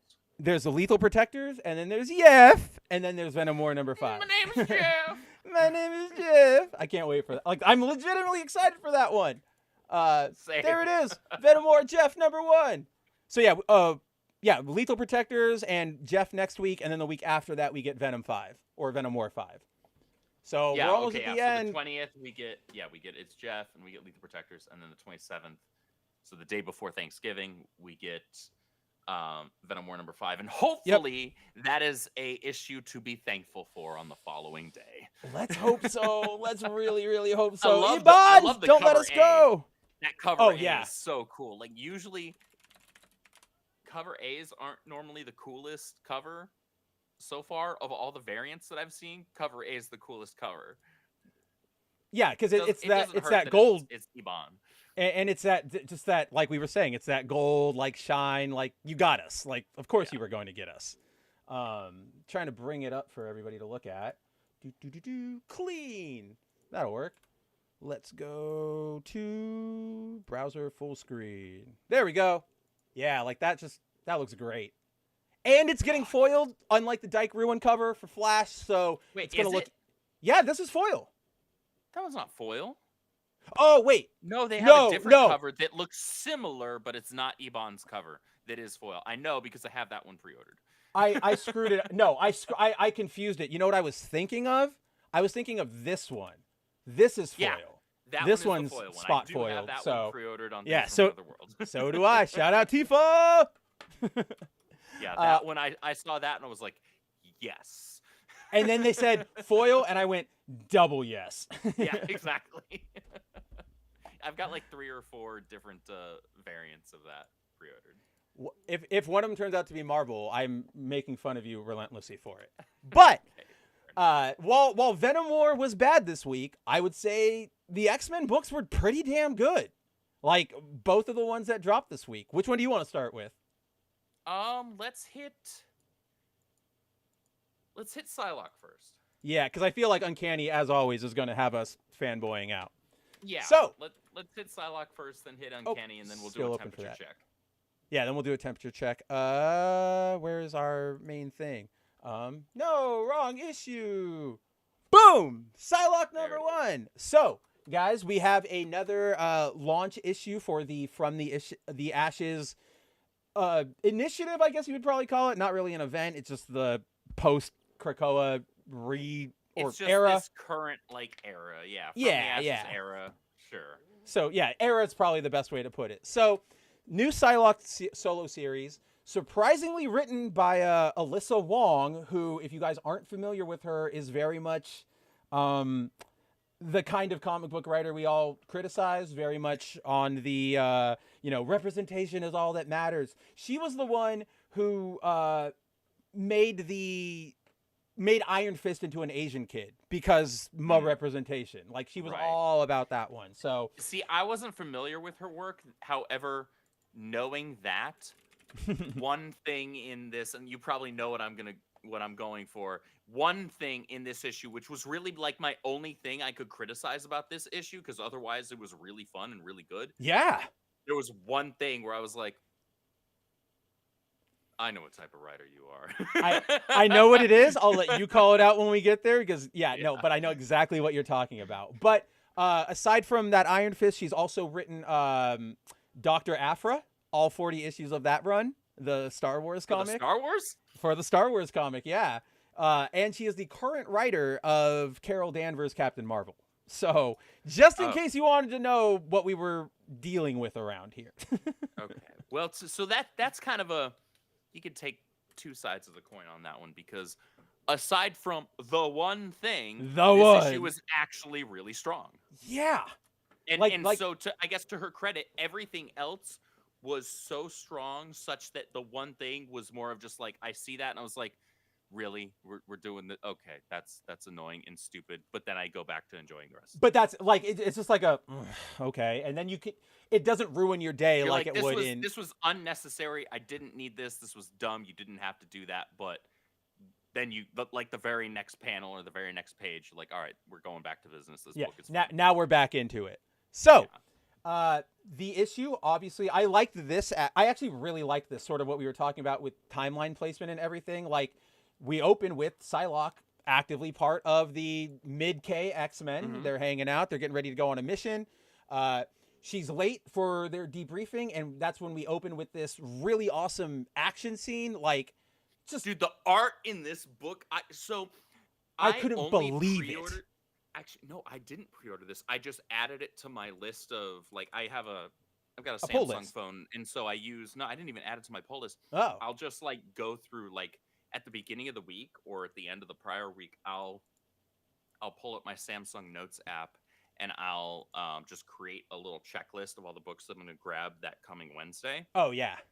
Including ones that I actively have on my pull list. But Of when I'm course. going through You're just Previews taking World and stock, whatnot, yeah. I'll be like, okay, so this is coming out. That looks interesting. I'll check that out. Like I saw the Art Germ Psylocke variant. I'm like, I want to grab that, and I'm pretty sure Spencer said he was going to be grabbing that, and that was that. Like I didn't look into it any further than that. No. I was like, that maybe it'll be a fun conversation because all the X books thus far. Okay, so that's not incredibly accurate. So, Sans There is an Dazzler, exception to that. ouch. So Next week. Sans Exceptional X-Men, which I hope and pray to God that number 3 turns that book around into something interesting. Because right now it's really teetering on the line of getting kicked off my pull list, and I don't want to do that because it's supposed to have my girl in it. And then Dazzler obviously is abysmal. Yeah. But apart from that, all the other X books, Phoenix, the normal X-Men book is just it exists. It's not like it exists. horrible. It just exists. But we have Uncanny, we have we've had Revenge. some great. Yeah, Revenge has been so good that we're not going to get another one until 2026. So there's that to rub it in again. But I was like, okay, so why not? I'll give it a shot. I had not at all looked at what the interior artist was going to be for this book. And so I get home and then, today's not Wednesday, today's Thursday. So today when I started getting through some of my books, I read my DC books yesterday. I cracked open Psylocke. And I'm like, I didn't know y'all were going to look like this. Yeah, Andrew messages me out of nowhere, and he's like, Psylocke, the art. And I'm like, question mark? And he's like, I had no idea this was coming. And I'm like, good? And he's like, it is fire. And I'm like, yeah, it's good. This is like, so a few of the X books right now have this, I can't even quite put my finger on how I would describe the style, but it has a very similar feel to it between Uncanny, between Phoenix, and between this book especially. Those three, the artists all have a very similar style, and I love it. It looks so good. It helps link it all sort of together. Understand. So this is a combination, because when it comes to comic books, it's a visual medium, and so there has to be a strong relationship between the writer and the artist. The writer has to understand what the artist's strengths are, and the artist needs to understand how to interpret what the writer is trying to exude and exhibit on the page. And this artist really killed this book. Like, I don't want to necessarily say carried, because aside from the one thing, the story for this book was also very strong, but the art was just stellar. It's so good. It's so dynamic. It's like it's expressive without being like overtly cartoony, sort of. And it's so important for a character like Psylocke, who moves like a ninja and messes with people's minds. Like, yeah. So like right here, I can tell, like, that dude's getting stabbed through the mind. I can tell his mind is getting sort of blitzed over, even if he might not be dying from it, but we know what her psychic's knife do, and you're like, oh crap. And then, I mean, we went over this with Absolute Wonder Woman. I love sequences like this where you just see it's a great way to showcase movement, as well as, depending on how you lay out the panel, it can showcase movement as well as like a character's speed. Yeah. Right. So, and that becomes a matter of context usually. If it's not a character who's a speedster, it's usually interpreted as like, okay, this person's incredibly acrobatic, and we're seeing the different phases of their movement here, because we don't want to lose all of that movement, all that motion and dynamicism. If it's a speedster, it's a great way to showcase that they're like able to be in all of these places in a very short period of time. Is that why Wally is in two places at once? Because he's like Godspeed now, and he can be in two places at once. Yeah, I got him. There's a really dumb Flash theory going around that we keep shooting at each other because it's so dumb. Basically, people think that the two Wallys from the Flash right now is just Wally moving really, really fast, like Godspeed, to be in two places, and fundamentally misunderstands what Godspeed's powers are. 2, they have to teleport to the tower. It's not just like a straight line. Like, there's a delay there, so it would not work.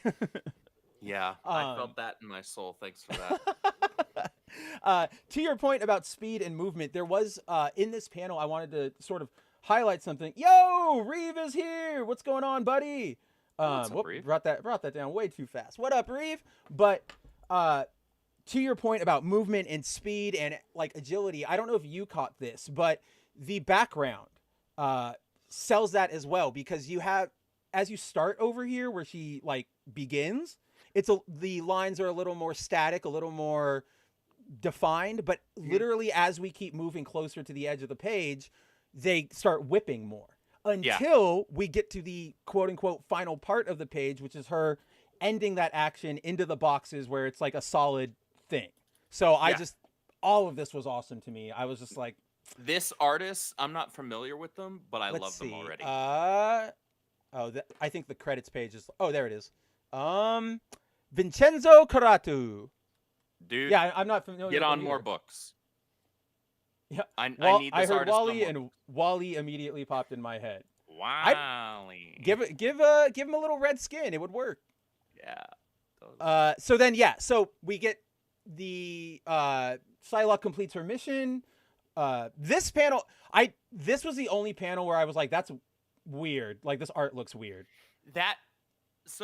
I know what they're going for. It's supposed to be like the smile, like the happy eyes, but it looks like she's like getting black gooed over like demonic possession. It's a combination of that, as well as I think that it was just a strange, because that kind of that layout there is usually going to be from the writer's direction.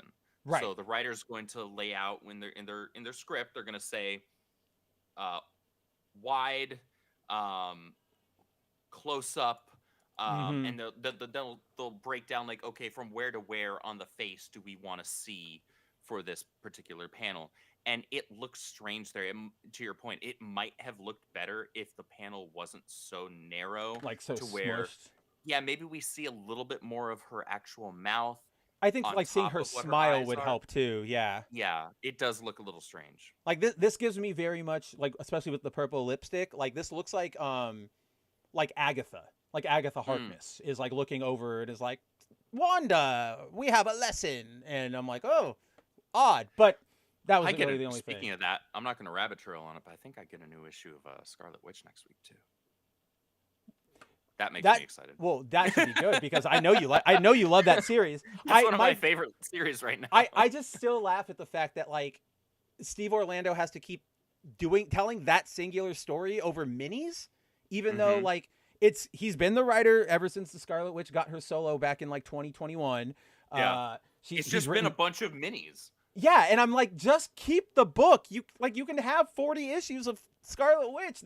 What are we doing here? But the only one that should have been considered the mini was Scarlet Witch and Quicksilver. Which I actually did read and was a little lost, but still really enjoyed it. Yeah, I was like semi-lost, but I loved the hell out of it. At least you had the Steve Orlando context. I didn't even have that, so I was just like, "What's Wanda doing now? What? Okay, we're gonna roll with it." Yep. Take it as so then we get Psylocke mission accomplished. She comes back. She's back for the X-Men mission. The Cyclops benches her because he recognizes that she's been sort of going 100% for the last like month, not sleeping, not really doing anything, and he's like, overtime. So he's like, I need you rested. Otherwise things are gonna go bad. So, I'm using my authority. You're benched. So with her being benched, she decides like, what am I gonna do? And her first stop is to go see John Greycrow, who I guess we saw this, right? Wasn't this in Mid-K? Didn't we see a scene of them like together? There was like a page. It was it's not like delved into, but like just we've seen this before. I think like we've seen this relationship. It's established. Yeah, there was like a page, or at least part of a page. That something like that. Yeah. We basically get Psylocke.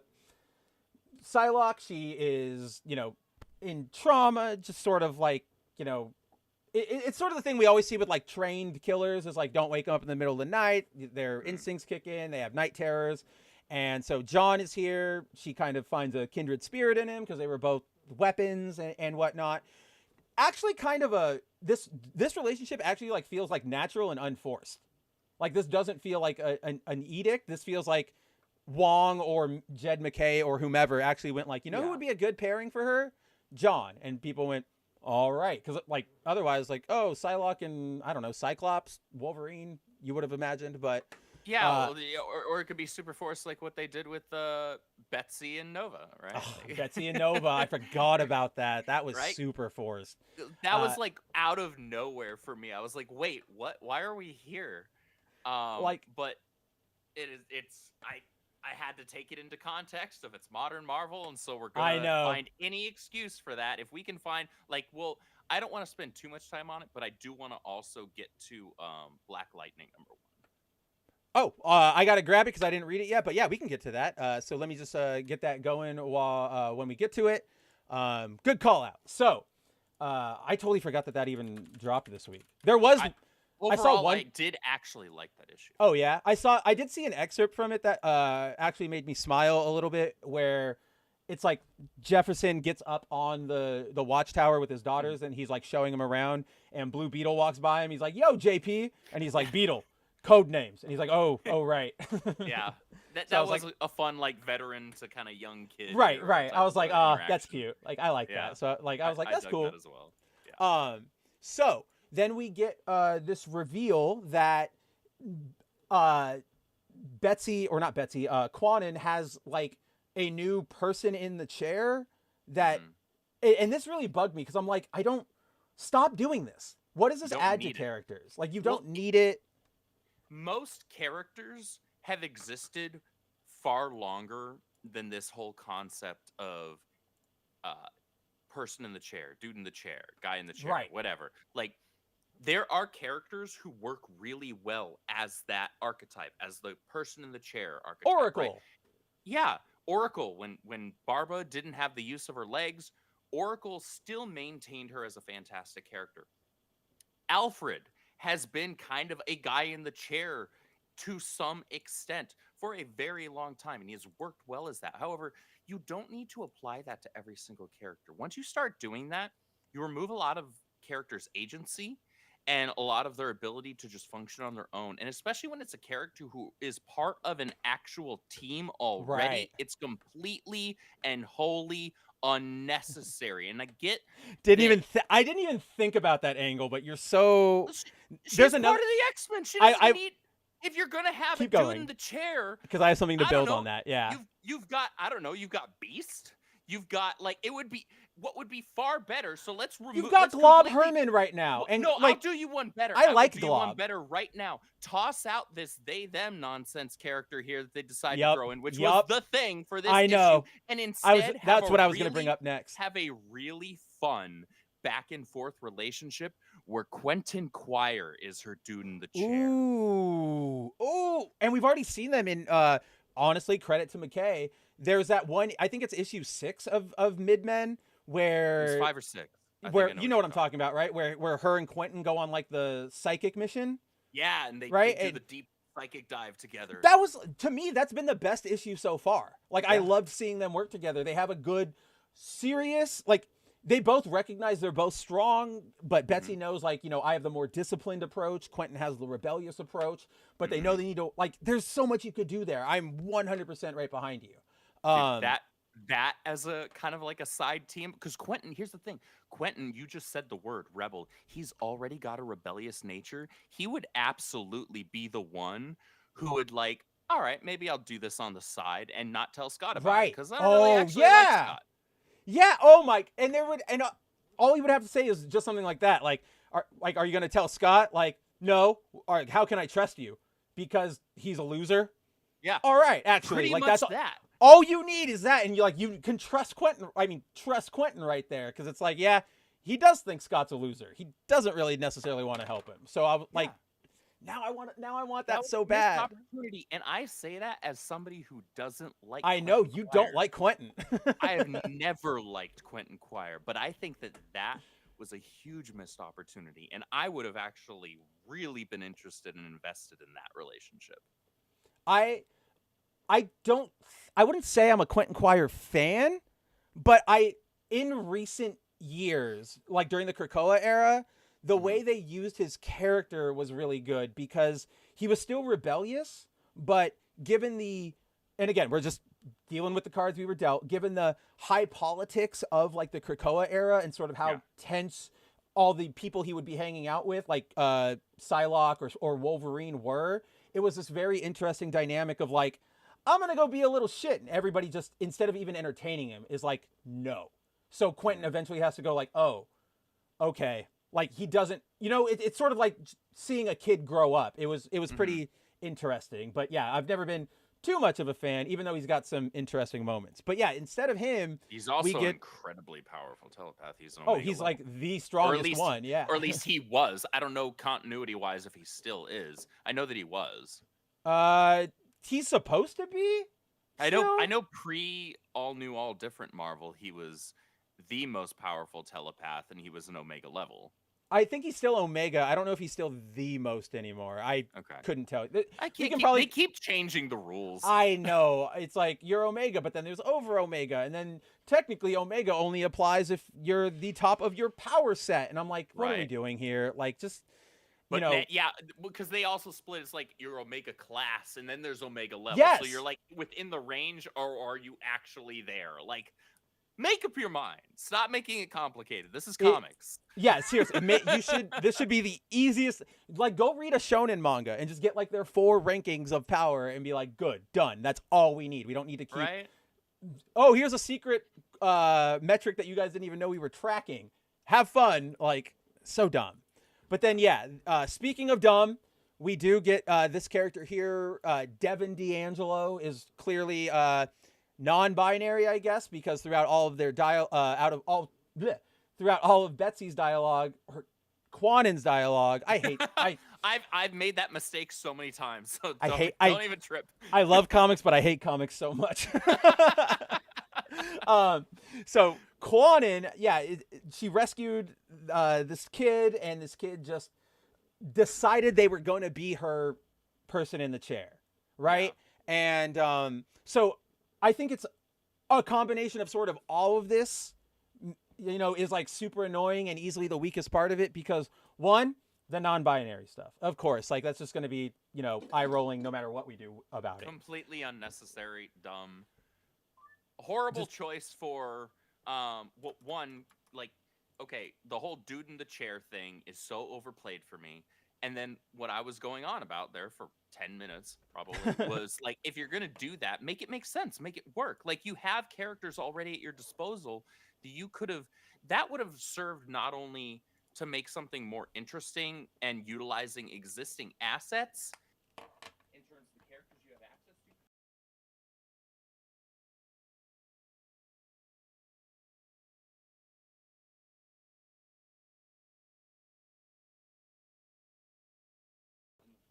Because then all of a sudden it's like,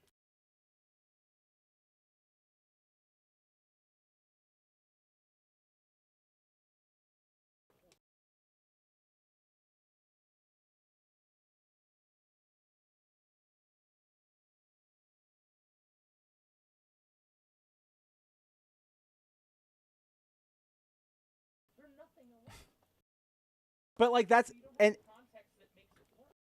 right, and like that's and see that difference. And guys, I have no idea what's going on with my camera. I know I'm super blurry, but welcome to Boomer Stream. But like that is a fun dynamic because it's got conflict. It's got just things and edges and angles that you can play off, scratch yourself, what have you. What really annoys me about this character, aside from the non-binario, is that it's that trope of like almost like a Tim Drake, but like an annoying Tim Drake, where it's like, you're the hero, I'm just gonna make myself your partner. I don't care.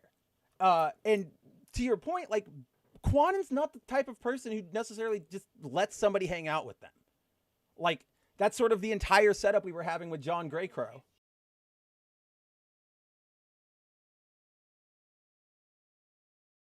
Right, exactly. So like that whole, which is why, if you guys remember in the 90s, like it was such a big deal that she was on the X-Men, because it's like, you got to learn to play as a team. And Andrew, oh. Your yeah, your mic's acting up, but it's not his mic. It is this stupid thing again. Say something. Oh, There he is. Can you hear Now me? he's back. okay. It must have been something on the video side. Yeah. It was not your fault. It's none of it has been your fault. Let's make that clear. I touched nothing.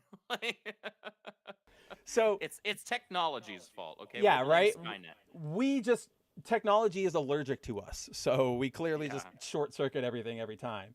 But the other element of this that made me really annoyed, Andrew, was because she says it down here. I don't. Can I?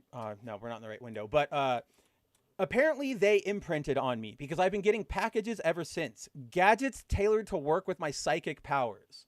I hate that. Like that's you're Such Tony a Stark. MacGuffin cop out. Like It's a MacGuffin cop out, and it's also like not who she is. She's never used tech. She's No. not Spider-Man. She doesn't need it. She doesn't. She's literally like a psychic ninja who can stab people in the brain and leave them not hurt. Like she doesn't need this. So this is all like when Andrew's saying like I know what kind of writer you are. It's like yeah, this is the annoying non-binary kid who is great at technology that the Great at character everything, yeah. that the character loves to like for no reason out of characterly and then forces themselves onto the team. Like it's just it's lame. It's completely dumb. Literally forcing themselves into somebody else's space. Literally. What happened to respecting spaces? I think J.K. Rowling has a couple thoughts on those. I think she's got a few. Come on. I'm trying to restart my camera so that it'll work properly, but it's Right now, you're kind of fuzzy. I know, and I have no idea why that's happening. And I was like, maybe if I turn it off for a second and then like turn it back on. So I'm still here. Obviously, I'm going to talk, but I'm going to let that camera reset and see if I can fix that. No worries. But so luckily enough, that's kind of all we get of Devin here. Obviously, they're probably going to show up way Quanon more. in that evening gown was 10 out of 10. Oh my I just want to put that, God, put that out there. The final page of this book is like completely unfair. Like it's just like, wow. So Beautiful evening gown. basically, Quanon gets a tip that there are some mutant kids sort of in trouble. Or no, that's not even what the tip is that she gets. She gets what does she learn? Oh, that people are making a new strain of mutant growth hormone. So she's like, oh, of course we got to go, take that out. We can't just have people mutant blood being sapped and turned into drugs for bad people. Duh. So she goes to this party, which is very much like a like echelon, not upper class, but like upper echelon, eyes wide shut type of thing. She goes through the party, sort of. I kind of liked. Not a lot happens in the sequence, but I just sort of liked the idea of her infiltrating a place, psychic reading everybody. Yeah, she's listening in on the internal, thoughts of some of the other party guests. That was interesting. I also to Wong's like writing talents or whatever you want to say about it, like her writing style. I was very surprised that, or kudos to her because in this sequence, like, so the first two bubbles here. God, look at those legs. She's so drunk, just a couple more flutes of champagne and she won't remember this at all. I was like, oh no, is this all just going to be like Quanon learning like, oh, look, men, like, look at these gross men or whatever. Yeah. But then luckily it didn't, like the rest of them sort of don't go that way. And I was like, okay, this does feel more natural, right? Like, isn't he married? His wife's not here. Now's my chance. If we can patent this, we could make billions. I hate him. Right. Well, to her credit, she balanced that, right? So right, that's the right term for it. So you've got the jackass that's thinking about, freaking not roofying, but like getting some chick, taking advantage of someone to the point where he could take advantage of her sexually, right? And then her not remember anything, right?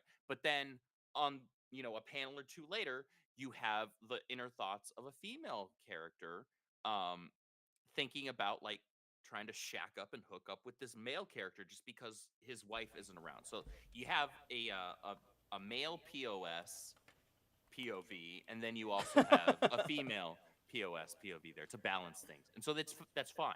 Right.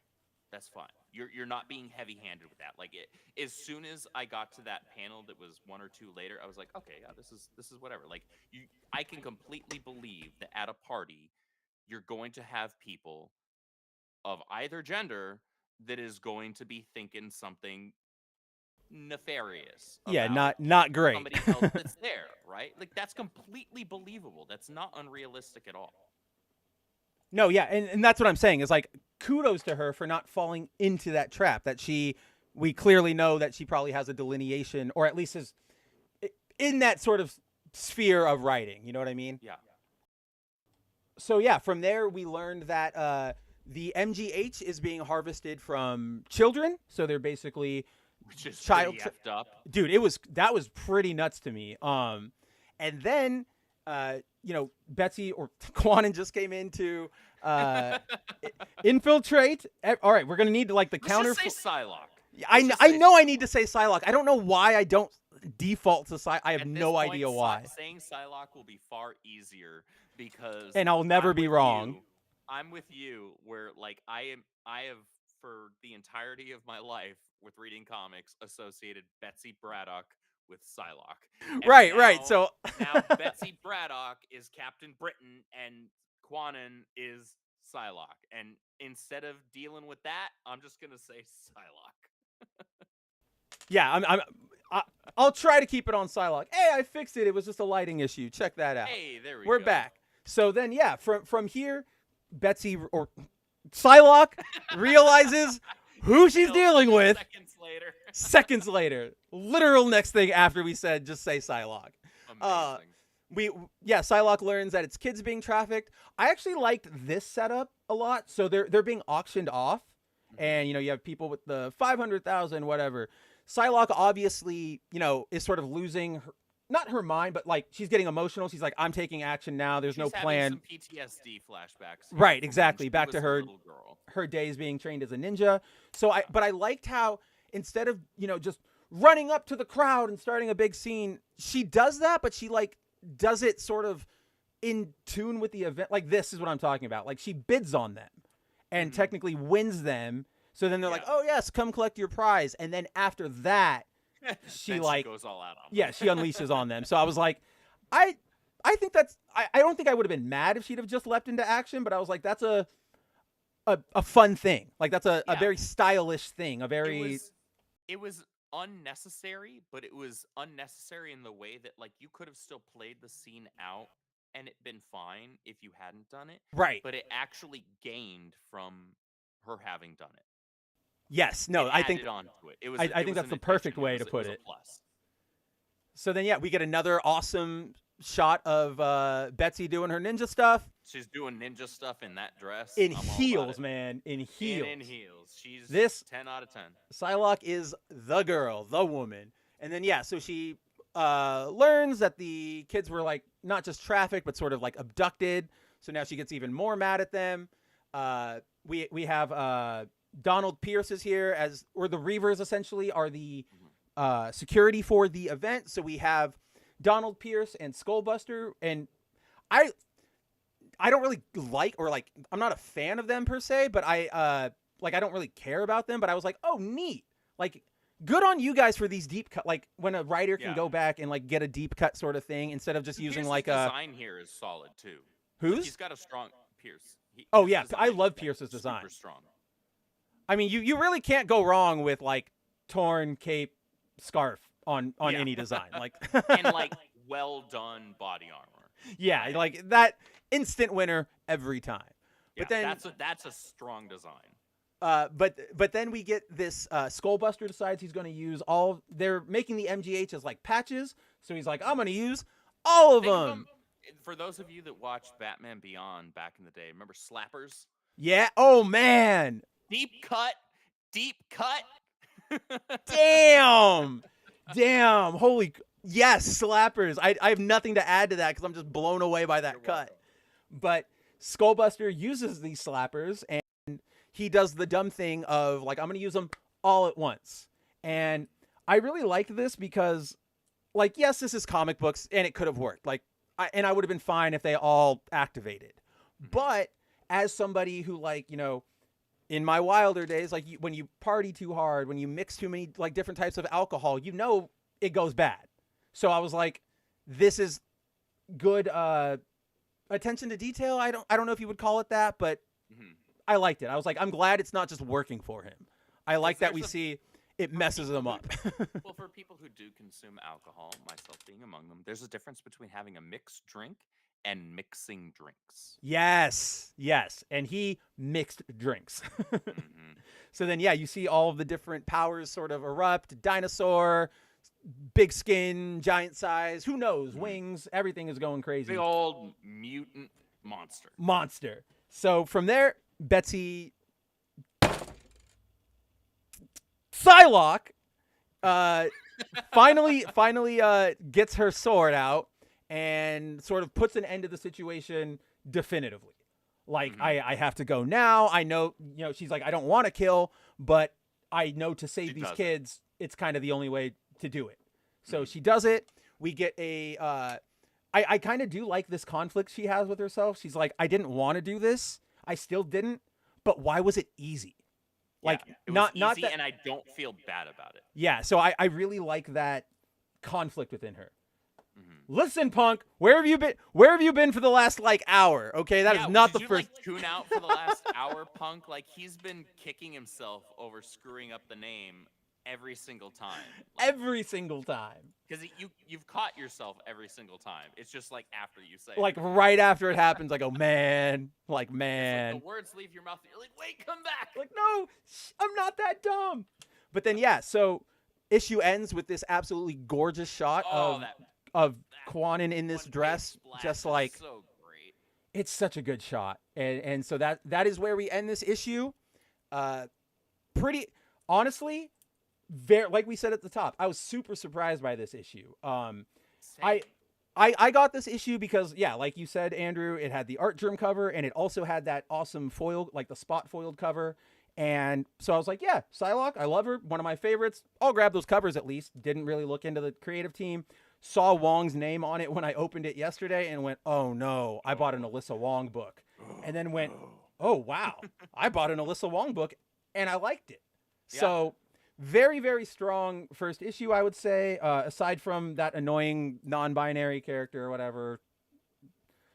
We're going to have to deal with it. It's there. Yeah. It's a card we've been dealt. It was a missed opportunity to utilize Quentin Quire to do like interesting way. Anything better. But also, and that's the issue itself was really good.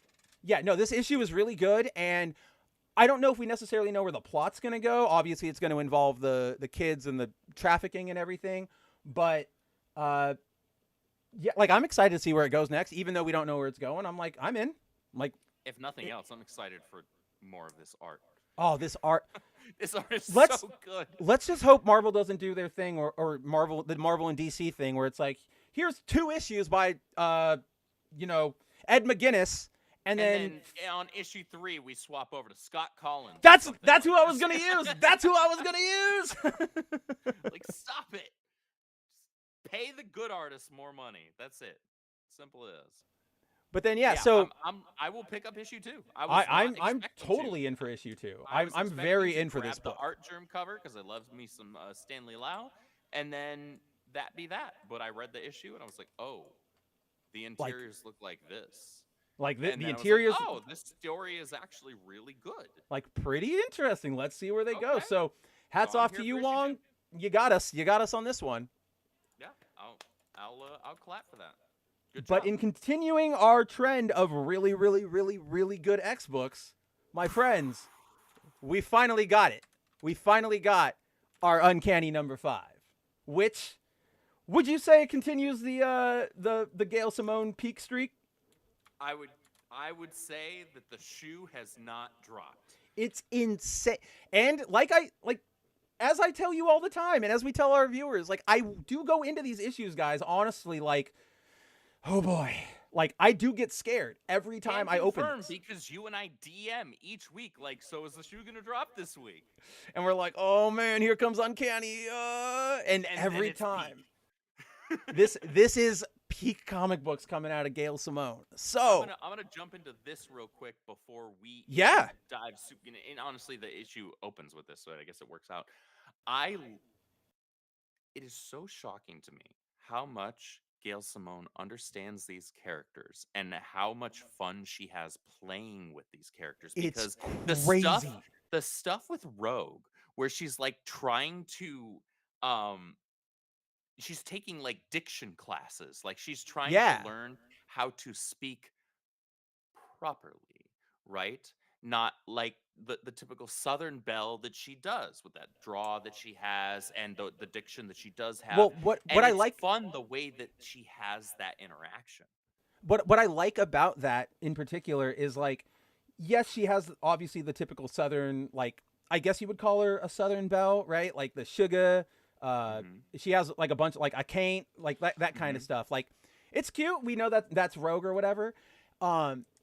Instead of, but like, Gail could have easily taken this as like oh, she's having her speech lessons because that's sort of like the world expects that of her. Like she needs to change herself because of outside expectations. And it's like, yeah, that isn't what she did per se. Instead, it is very much in line with Southern cult. Like there's Southern belles and then like Southern like ladies. Right. And so like, this is typically, if you wanted your Southern daughter to seem more proper, you do get her away from the, casual accent into the prim and proper. So like this happening of Rogue's own volition, because she's like, this is sort of what my culture does. Like that, I really liked that over, oh, the world will like mutants better if I speak better or something like that. Like Right. This, Or like, this felt natural. My husband is pushing me into Yes. speaking like this. And I love that later on in the book, Logan makes note that like she doesn't have to do that. She's Like perfect she's as she already is. perfect the way she is. Like, Do and not do this.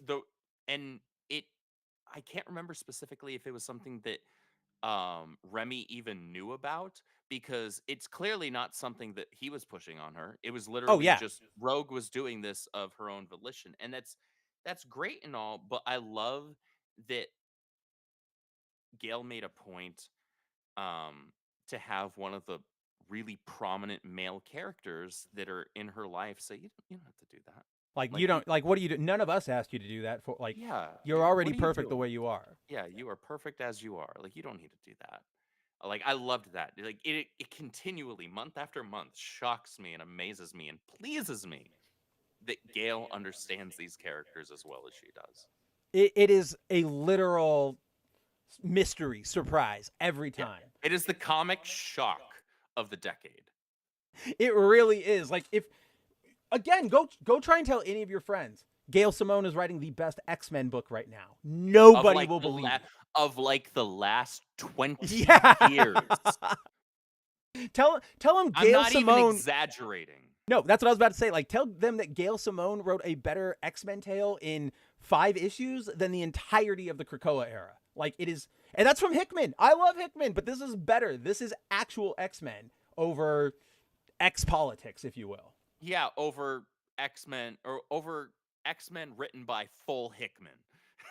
Yes, there you go. The full Hickman. That's where you see it.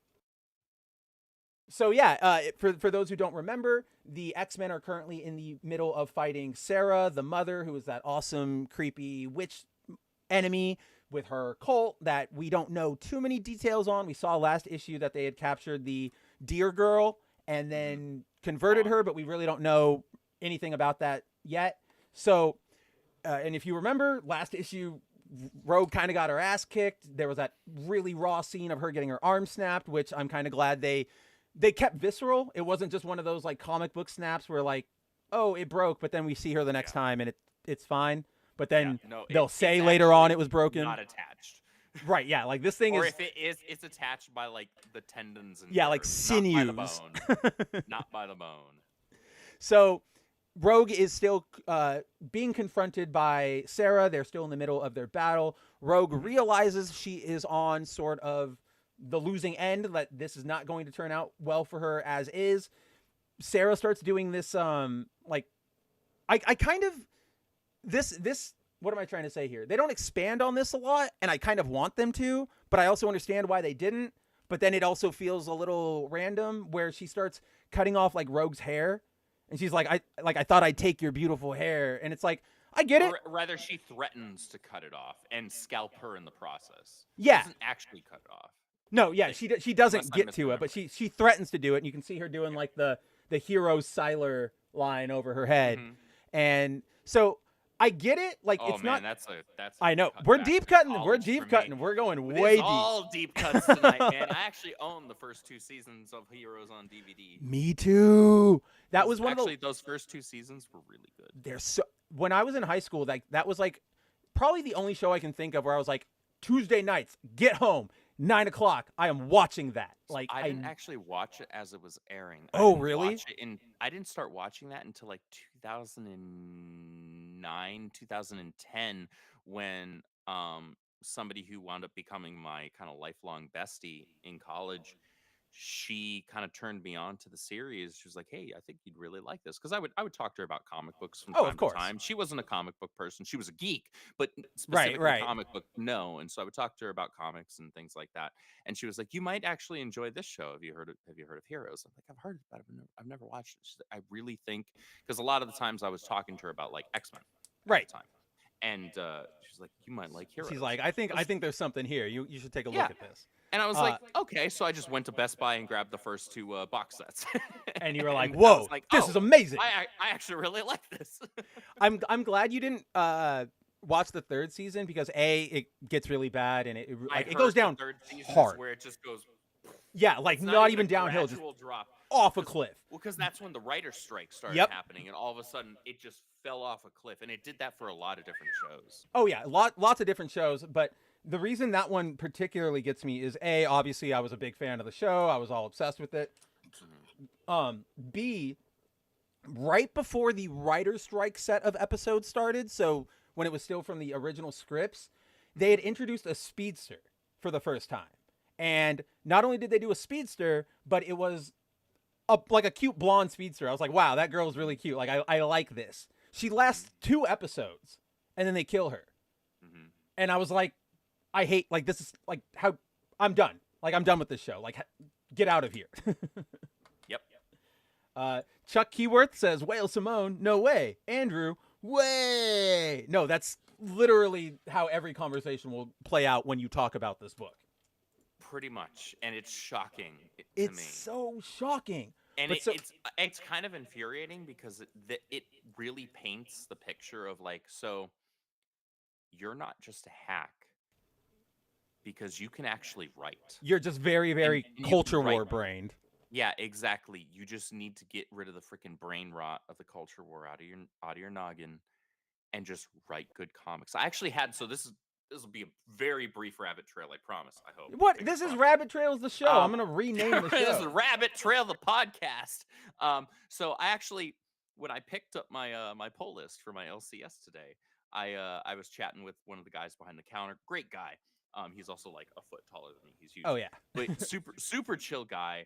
And I was like, man, it continually shocks me that Uncanny X-Men is the book I most look forward to each week that it releases. Because ordinarily I'm not a fan of Gail Simone. He says, I totally know what you're saying, man. Like right now it is what was it? I said there's a major issue right now in mainstream comics, and a lot of it, not all, because there are some writers that just suck. They're hacks and they have no business writing comics and writing these long-standing characters. Looking at you, Tom. Tom, doesn't matter. Fill it in. A lot of the Toms, Tom Taylor, Tom King, like Yeah, exactly. um, Tom McKay. All right, But I'm there- changing his name. there are huge issues within editorial where a lot of things are being dictated. And then he went on and he was like, it's editorial, and it's also like on the corporate end where it's this top down stuff where they're like telling the writers, and or rather from the top down, so from the corporate side and corporate level, then telling editorial, who is then dictating to the writers, you have to get this message across, you have to do this, you have to do this woke thing, or you have to do this anti-woke thing, whatever it is. Like, you have to put this messaging instead of just letting good writers write.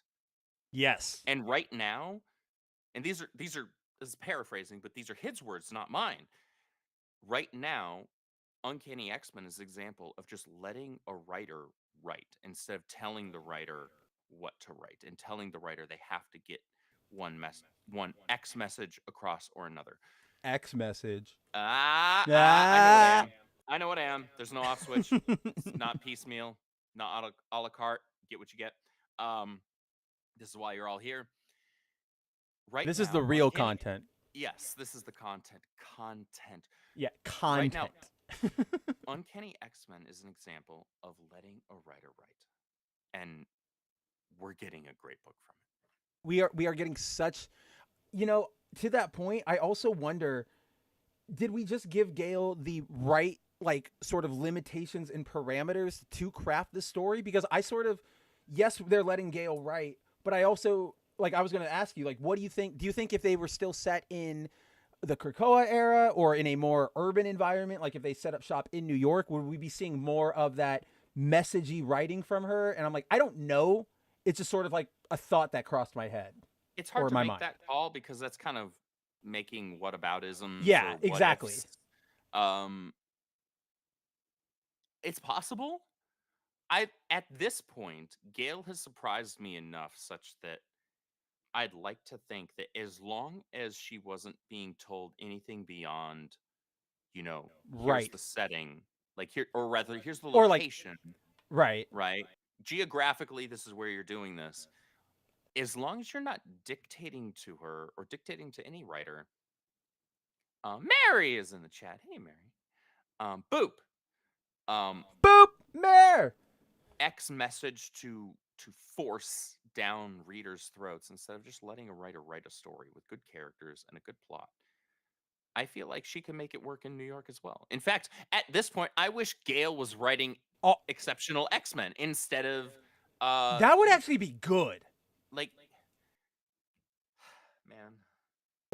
Kitty's internal trauma or not trauma, but conflict right now in that book is I don't want to be a mutant. I just want to date. And it's that's lame. We've been there. But lame and stupid and gay. I don't need it. Yeah, but Rogue's got an inner conflict that's where do we it's kind of like Kitty's, but sort of deeper and more meaningful. It's Kitty's, but not childish and stupid. Right. There you go. That's the best way to put it. Yeah. It's very much focused on the, where, as much as we hate it, it's where do mutants go now? Yeah. Who do we have left? Again, you and I don't necessarily like that, but that's what Rogue is addressing, and that's way more interesting and meaningful. In a way that's so much better than either of the other two mainline X books. Because right now, the way that it's being handled by Jed Mid-K is just kind of and the way that it's being handled by it's the other Ewing. Eve. Yeah, Eve Ewing. Yeah, it's Eve Ewing. It's just over on Exceptional, which is exceptionally stupid. And just oh my gosh, can you stop? Because with Jed Mid-K, it's this is boring. Why are we here? With Exceptional, it's stop it. Please. Yeah, no, that's actually probably the best way to delineate them. Right? It's barely tolerable with Jed's. Because there's enough stuff where it's that's kind of an interesting idea. Could we explore that more? Right. And then in Exceptional, it's just stop everything. Whatever that script is, throw it out, please. It's sort of if imagine if we're on a moving walkway through a tunnel of Jed McKay's run, we would see things and be oh, that's kind of neat. Oh, well, it's gone. But that was neat. But I saw it. The treadmill's moving too fast. I couldn't grab it. Right. But if we go on to the Exceptional one, you go, oh, that could be no. Face forward. Look at what we're doing. Exceptional, at least for the first two issues, it's more the treadmill's going backwards. We're facing front ways, and we're having a pine cone rammed up our ass backwards the whole time. And the sidewalk is going backwards. And no, it is bad, and we get our next issue next week, so I'm excited for that. In the wrong way. But back to actually good comics. So back to uncannily good. Uncannily good comics. So Rogue is finds herself on the losing end of this battle with Sarah. We cut back to the house where the X-Men or the rest of the Uncanny X-Men are preparing to make their stand against Sarah's cult. They leap into action. I'm just gonna do like an event rundown real quick, so then we can like detail it. So they leap into action. Rogue discovers that Harvey X from the very first issue, the kid who died, actually was way smarter and sort of calculating than she gave him credit for, because he was a very, very powerful like psychic mutant, and he intentionally made sure to like touch Rogue's hand in that first issue to give her powers so that she would know like what was coming next, how to deal with, Sarah and all of that. So from there, we still have the X-Men, taking names, kicking ass, yada yada. We see the what are they called again? Like the new kids, they have a name. Gail gave them like a group name. I don't remember what they are anymore. I don't even remember it. It's like it's not like it's like the Misfits, but it's not the Misfits. It's something like that. But we see them, get to use their powers. Finally, we get this awesome shot of the horse girl lighting up her armor Juggernaut style. I have no idea what that's about, but I'm excited to learn more about it because we haven't seen her do that before. It was just the flaming Pegasus. So kids go into battle. We get Harvey sort of explaining to Rogue what's going on, why he did everything, what she needs to do next. He was actually a far higher level mutant than we were led to than believe we would initially. Ever talked about. And that's actually something we'll talk about, because I have a question for you and maybe you can give me clarification on it.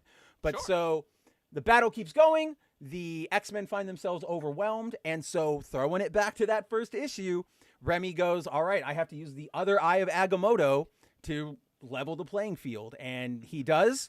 He does it not knowing what's going to happen, which I kind of love, because then he's like, for my Rogue, I love you forever. And he just lets it go. Like as far as he's aware, this is whatever he's doing is something that maybe there's such a cost to it that maybe he dies, right? And they just don't know yet, because if you guys remember, he just got it. There was no let's go talk to Doctor Strange. It was just, oh, I have the eye now. Well, back to our mission of finding the rest of the Uncanny X-Men. Mm-hmm. So then Harvey also has healing powers, transfers, lets Rogue use it. She heals up. Sarah freaks out. Rogue kicks her ass, starts beating her. We get the honestly insane revelation here. Like a good insane revelation. Because if you'll remember last issue, it opens with Sarah as a human, as you can see her down there in that like mid portion of the page. She's walking with Charles, who she's dating back in like their college years, and she tells him, I'm pregnant. And from our point of view, we see her tell him, it makes I'm pregnant. Charles kind of look like the asshole in that issue, right? Where it's like he's just trying to ignore and avoid the idea that he got this got somebody pregnant, because his first response is like, oh, are you sure? Let's talk, like we got to like take care of this, yada yada, not really giving her any any attention. Yeah, but and also in context, though, now with the context of this issue, it makes so much more sense, because of course he would know if she actually was or wasn't. Right. Because he would sense the growing and developing brain of another human life. Yeah. Or he would probably even be able to pick it up out of her own thoughts, right? Yeah. Like if she truly knew she was pregnant, that's probably radiating out of her. Or so be he's able like, to tell that she was lying. Right, that too. So, but that is what the revelation was that we get to here. Yeah, the revelation is that Sarah was not pregnant. For whatever reason, she just lied. She just said she was, and Charles, far from being a dick, was just sort of like, no. Like he was just being very smart, like very what's the word? Direct. He's like, no, you're not. Stop it. And even to your point, Andrew, like I think this is why it worked so well, is like, even though it showed Charles as kind of shitty, we know he's kind of a shitty dad.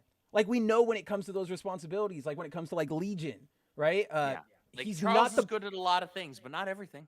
Not everything. So like when we read that last week, I was like, man, you're a jerk, but at least like we know that about him, right? It wasn't sort of out of left field.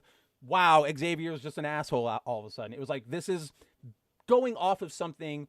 And it also was like in line with that sort of mentality. It wasn't him going over the top or whatever. Yeah, it was in line with his character of being maybe he doesn't always necessarily understand how to properly handle into his bedside manner, we'll say. Isn't Yes, there we go. That's a exactly good always way. the best, but he's not a complete POS, right?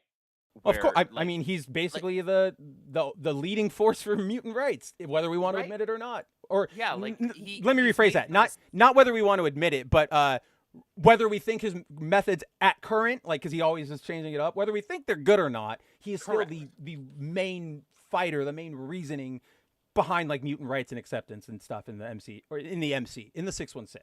Yeah, exactly. MC wouldn't even work. That would just be Marvel Cinematic. I'm stupid.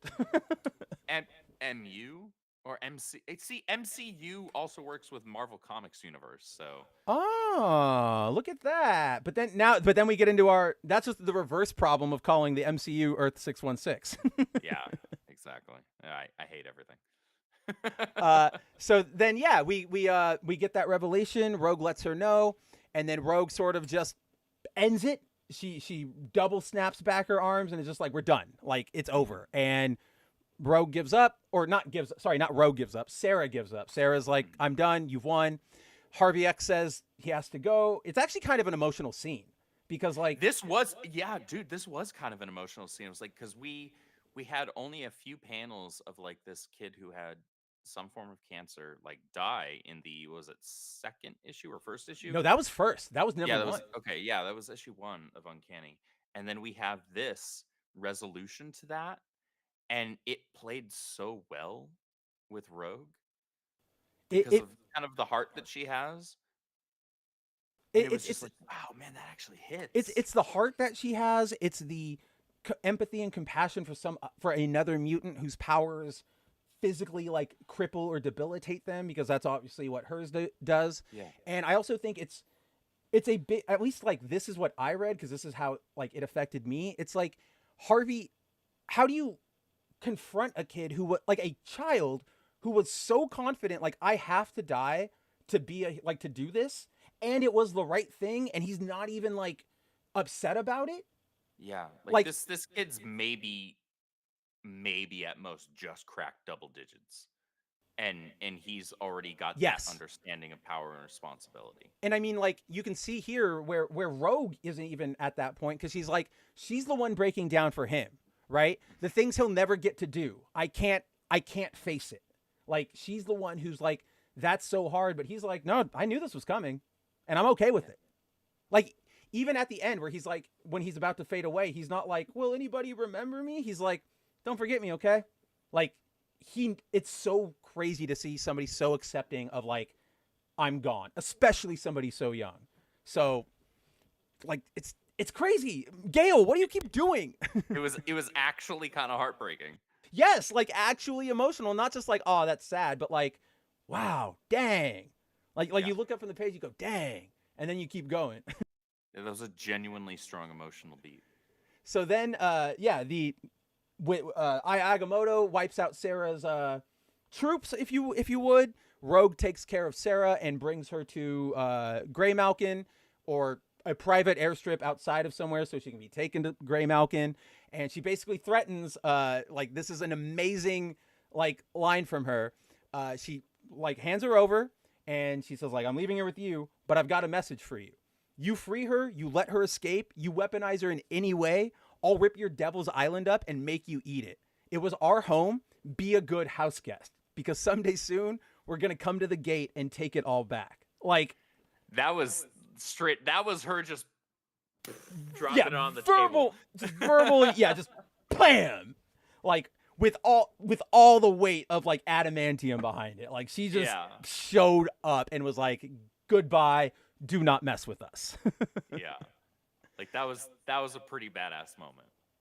Like, and we were talking about this. I think I would have liked, so the unfortunate part here, at least in my reading, and it's not even like enough to ding at a point. Like, if I was reviewing this would still be 10 out of 10. I would not be taking a point off, but I would have liked, because we know that the raid on Greymalkin, going back to the school, they're doing that next issue. So, like we talked about this, it would have been sort of neat to let this threat sort of hang, let it, influence events, let that tension build. I think this really lent itself to that. Yeah. Sort of like what we were talking about before with whatever book we were looking at, where it was like, I wouldn't have been mad if it played out that way, but I'm not, it's not a big thing, but I'm like, that's a good setup, and it's just sort of unfortunate that you guys aren't gonna use it. It's not bad. Yeah, it's like, it's not bad, and it's not gonna make me go, this run sucks, but it's like, could have done something there, but not even in like a condescending way. It's just like could have done something there, right? So, yeah, again, an amazingly strong issue. Just all of the character interactions. Harvey X is like the saddest thing possible. We get amazing Jubilee. This is finally the Jubilee issue, because every other character has had like an internal monologue section in all of these. Finally, we get Jubilees, and it's actually, there was what's the line she says? Like, this actually kind of made me go, like, another emotional like moment where she says, I never wanted this. I came in as a mall rat and ended up as a soldier. Like, what I really want to do is dance and sing and be with my friends. But if I want those things for me and others like me, I have to fight. I was like, damn, like, being an X-Man sucks. Yeah.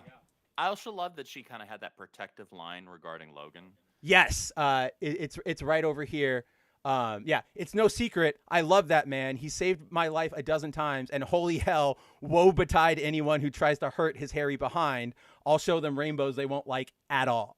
Like, it's what you're talking about. It's that Gail understands these characters, right? Like, even right here, a lesser writer trying to express Jubilee's love for Wolverine would have made it come across weirdly romantic, and a lot of fans would have been like, that was weird, even if the writer didn't mean it that way. But the way, whereas here it comes across the way that you might have a character talk about either an older sibling or parents. Yeah, like, that's what I was gonna say, paternalistic. Like, it's very, you get what she's going for here. There's nothing like with Meridius, like we were talking about, where it's like, I don't know. It's very clear. I also like this. Where, because if you guys remember, Wolverine is currently blinded from getting his ass kicked by Sarah a couple issues ago. So when he's going out and raging up and everything, Gambit goes, "Don't slice me up, none friend." And he goes like, "I got your scent cage and you're safe." And then like a second later, he's like, "Well, maybe it's just occasionally. Make some noise. Let me know where you are." And I was like, that's, I don't know. I was like, that's funny. Like, I like that. Yeah, that came across as more of like a joke between teammates rather than like, I actually need you to do this. Oh yeah, no, that's definitely how I took it. But I was like, like I again, it's that understanding their characters, that they are a family, that they like each other, that they're still gonna be lighthearted at least with each other, even if it's sort of end of the world, right? Like, Gail gets that. And I also really laughed here, especially, you'll know this, Andrew. I'm a big card game guy, and I post about all the card games I play all the time. I thought of you when I read this panel. Yeah, because so when Gambit's getting ready to take on the big army, Logan asks him, like, you got an extra deck of cards? And he's like, oh, well, don't even worry about that. The little girl who lives here, she's got a whole mess of these Pokemon cards. And then I liked that, but then I also liked the follow-up here from the two kids, where it's like, should we tell them those are really valuable? And she's like, maybe later. Like, it's a little more important right now that we fight, but I understand what you mean, Death Kid. Yeah, that was a funny that was a fun touch there. Like, it's just this awesome balance between fun, serious. It's crazy. I don't know what other praises like I could say. She even addressed one of the biggest Krakoa era criticisms in a way that made sense, right? Which is, if you guys remember the Krakoa era at all, I mean, I know a lot of us, a lot of our watchers didn't read it for good reason, but near the end of the Krakoa era, all the X-Men sort of turned into like bloodthirsty murderers. Like, they were going just slicing people up. So the X-Men are just the bad guys now. Yeah, there's literally a scene where Kurt teleports two Orchis members just into the vacuum of space, and it just like leaves them. And I'm like, oh, like, I get you guys are in a war and you're the X-Men, so you're not like Spider-Man morality, but also you're just like wanton killing people. This is like, legitimately insane. Kurt. Huh? Yeah, especially with Kurt of all people. So I really like this line here. One of the kids asks him, like, hey, don't you normally use like a pirate sword or something? And he goes, I'm not a killer. I thought I was wrong. Like, it was just one quick address. Yeah. Perfectly in character. Great, move on. We don't need like a 3-issue miniseries where he contemplates being a killer, right? Like, we don't need that. Yeah. But yeah, I think. Oh, so we'll get into this.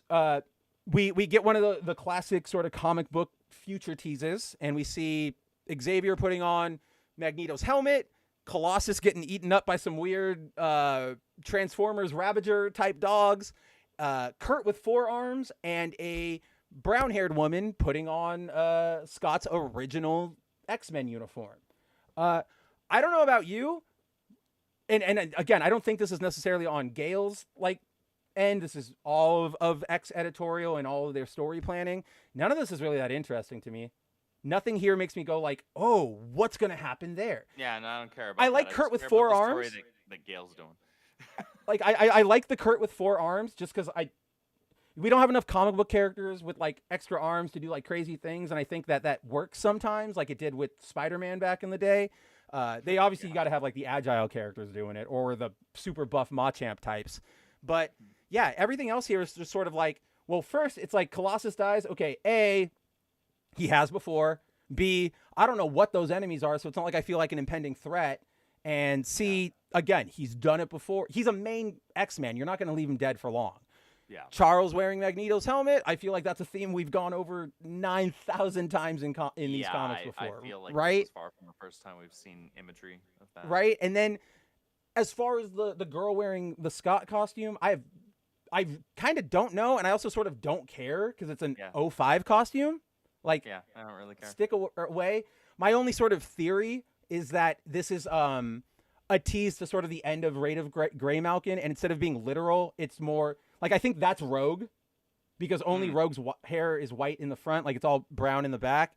I think this is just sort of be like symbolic of her being the new leader of like the core X path or whatever, because that's clearly what they're setting up in. Which that wouldn't be the first raid. time either. She was the leader of full ass X-Men. Back in the mid 2000s. Yep. But yeah, no, I'm not saying this is going to be great or it's original. I was just throwing that out there. Like, I think that's what it might be, but ultimately, it was kind of just dumb. But now here's what I want to ask. This is the question I wanted to ask you, because what the hell is Harvey's power supposed to be? I have no idea, because he lists off a few different things. He's obviously got some sort of a healing factor. Right. He clearly has the ability to see into the future. Yep. Right. At least to some degree. We don't know what the actual range or extent of that is. It's some sort of being able to see into the future thing. He has a healing factor. He outright states both of those things. I feel like there's more to it than that, but we don't really know. And I think that might be like the weakest part of this issue, is that because the only part that really brought this question up for me is right here, or no, not right there, where it's when they're finally putting down Sarah. And he says he's gonna like hold her back or whatever. Yeah, he says like, I'll hold What her does that back, mean? and I'm like, are you gonna psychically hold her down? Because then nothing happens. Like, we don't see Sarah being like, what, or like being restrained. She's still normal in this fight, right? Her only surprise is that Rogue healed. Yeah. So with that, and then like Rogue being able to like boot her so hard, I was like, does Harvey also have like super strength? So I guess it's never clearly addressed. I was hoping you would have a better insight on it, because you were ever since you discovered, ever since you pointed out the Wolverine clicking his belt in Venom War Wolverine to call the Uncanny X-Men, I'm like, if I don't know something, I'm going to go to you first, because I'm like, he's getting the details, I'm not. Then I'll go and yell about it. I'm trying to pay really close attention, but I think this is just a matter of it feels like there was probably another page we needed in this book to add more context as to what was actually happening with regards to what Harvey was able to do. Yeah, So I think you're right. Maybe it was a time constraint thing. I don't know. Like in mainstream comics, deadlines and such can be pretty brutal. Yes. But it's like, you're going to be in mainstream comics. You got to get used to that idea. And also, like, I don't you know, Gail and David Marquez, they're not new to this. Like, No, they're not. they know how the industry works, how that sort of works. So it's sort of, again, it's like an eyebrow raise. It doesn't kill the experience, but it's probably, if I had to give like a criticism, it's like, where did that come from? Like, what was the Harvey thing? Or But at least show it. Like we don't see the effects of that. well, like even if you would have put in like right here instead of like how did you, like maybe that, but then also something like and why can't I move? Just one quick thing, and it's like, oh, psychic holding her down. You could have added, so there's enough negative space here in panel 1, 2, 3, 4, 5, panel 5, so the bottom left. The one with Rogue, there's yeah. enough negative space there Well, that you could have kicking. actually shifted the size and dimensions of that panel and added in another panel before it that maybe was just something as simple as having showing Sarah's hands and having an effect I was thinking of that. like immobility or paralysis there, right? Something as simple as that. That would have fixed Super simple. almost the whole thing. Yeah, you don't need to like delve into it. Just something that's like, there you go, acknowledged. Now let's keep going so that you're not confused for the rest of the issue. Now let's get back to Rogue kicking her butt. Because I really did.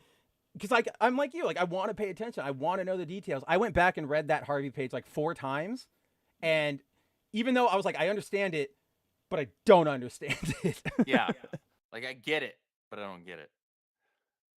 But yeah, ultimately, Gail knocked it out of the park again. Very much looking forward. Oh, wait a minute. Oh, we have one more issue until the raid starts? Oh, is it one more? Well, because they show... Okay, so you see that X... Oh, wait, am I on the right... we can see it here. Oh, hey, I love Mary's comment up forever. I like that. It's like she's hanging out with us. But there's that Raid on Grey Malkin cover up there for number 8 for mid-K. I know that the first cover for the Raid and Grey Malkin Uncanny issue is that Marvel vs. Capcom parody, where the two teams are facing off. So this looks like it's going to be a filler issue where we learn more about the kids. And apparently, Jubilee undertakes a fateful solo. She just got back with the team. Stop sending her away. That's like half the reason I wanted to read this book. All right. But yeah, guys, the X-Men, they kicked ass this week. These are very, very good books. Psylocke was amazing. Uncanny continues to deliver. Let's hope it keeps going. All right. We like good books here. We do. So, temperature check, considering we like talking about good books. I think we have about 2 more main issues we could talk about, both of which would probably lead to big, long discussions. Are you up for big, long discussions? Do you want to have just one big, long discussion? What are you feeling right now? I think temperature check wise, we close out with one. We close All out right. with Batman. Absolute Batman it is. It was either going to be, for all those wondering, and I'm sure Andrew already knows what it was either Absolute Batman or Amazing Spider-Man. Just because I guess here, I just want to comment on it real quick. I'll probably get more into it tomorrow night on Good Mav Ugly. But we finally have our first Spider-Man issue. Whoops, wrong book. Off of Zeb Wells' terrible run. It's solid, sort of fun. It doesn't really, like, I can tell this is sort of a filler arc. Like, it's not going to really impact the lore, anything big going forward.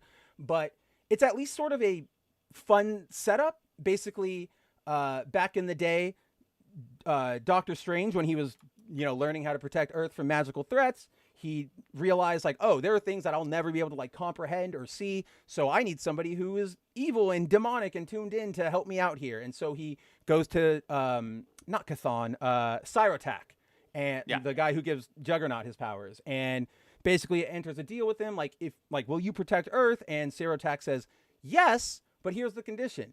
You've got to beat all 8 of my kids. It's very shonen, right? So every, like, 100 years or so, or like 20 years, It's Doctor almost Strange a shonen tournament arc type of thing. It's exactly that, right? So like every couple years, Doctor Strange had to go fight them.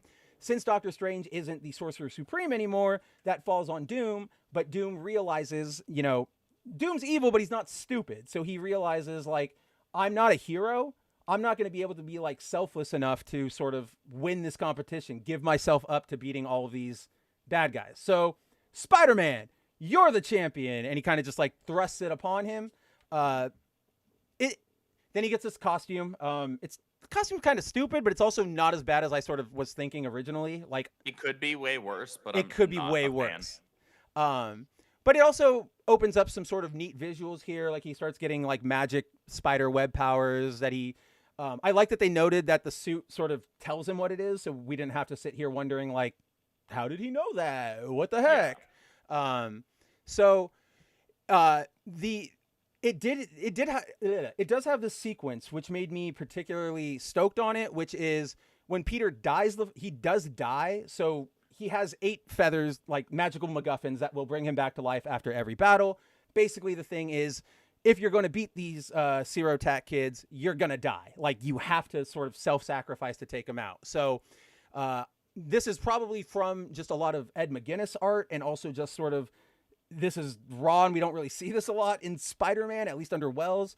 We see the first death where Spider-Man gets ripped apart by a black hole, and then he gets spaghettied, and then he reconstitutes here, and it's just like, this is actually pretty scary.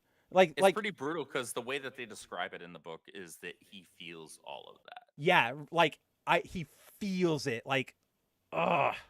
And then like, yeah, the cost of defying the very foundation of a mortal existence is pain, inconceivable pain. Like, I don't know. Like, I saw this and I was like, dang, we're doing things now. We're not just sitting around watching Peter be sad. And then we get just the lead into the next issue. So might be cool. Might be. Where is it? Hit the button. Hit the button. Might be cool. Might be cool going forward. It's just very, very nice to see not Zeb Wells writing something that's not, oh, I'm so sad. I don't know. You guys, you've heard all the complaints. You know what I'm talking about. Yeah. Obviously, if you guys want to hear more about Amazing Spider-Man 61, hang out with me tomorrow night. Good Mav Ugly over on my channel. But yeah, so it's might be cool. At least Ed McGuinness is always killing it with the art. Like, I cannot get over. I can't get over this paneling, or like not paneling, but like this piece. Just that like the layout's pretty wild. It's so cool. Like, I really like it. So at least things are looking up in the Spider World. Let's see if there's only up from honestly, here. Yeah, it's not like there's any other way for it to go, but hopefully it starts climbing and doesn't just stay at rock bottom. Which I am a little bummed about. There is when we sort of, because you know, like when a writer does like starts a new run, they'll sort of set the scene and like touch in with like what's going on in the character's life or whatever.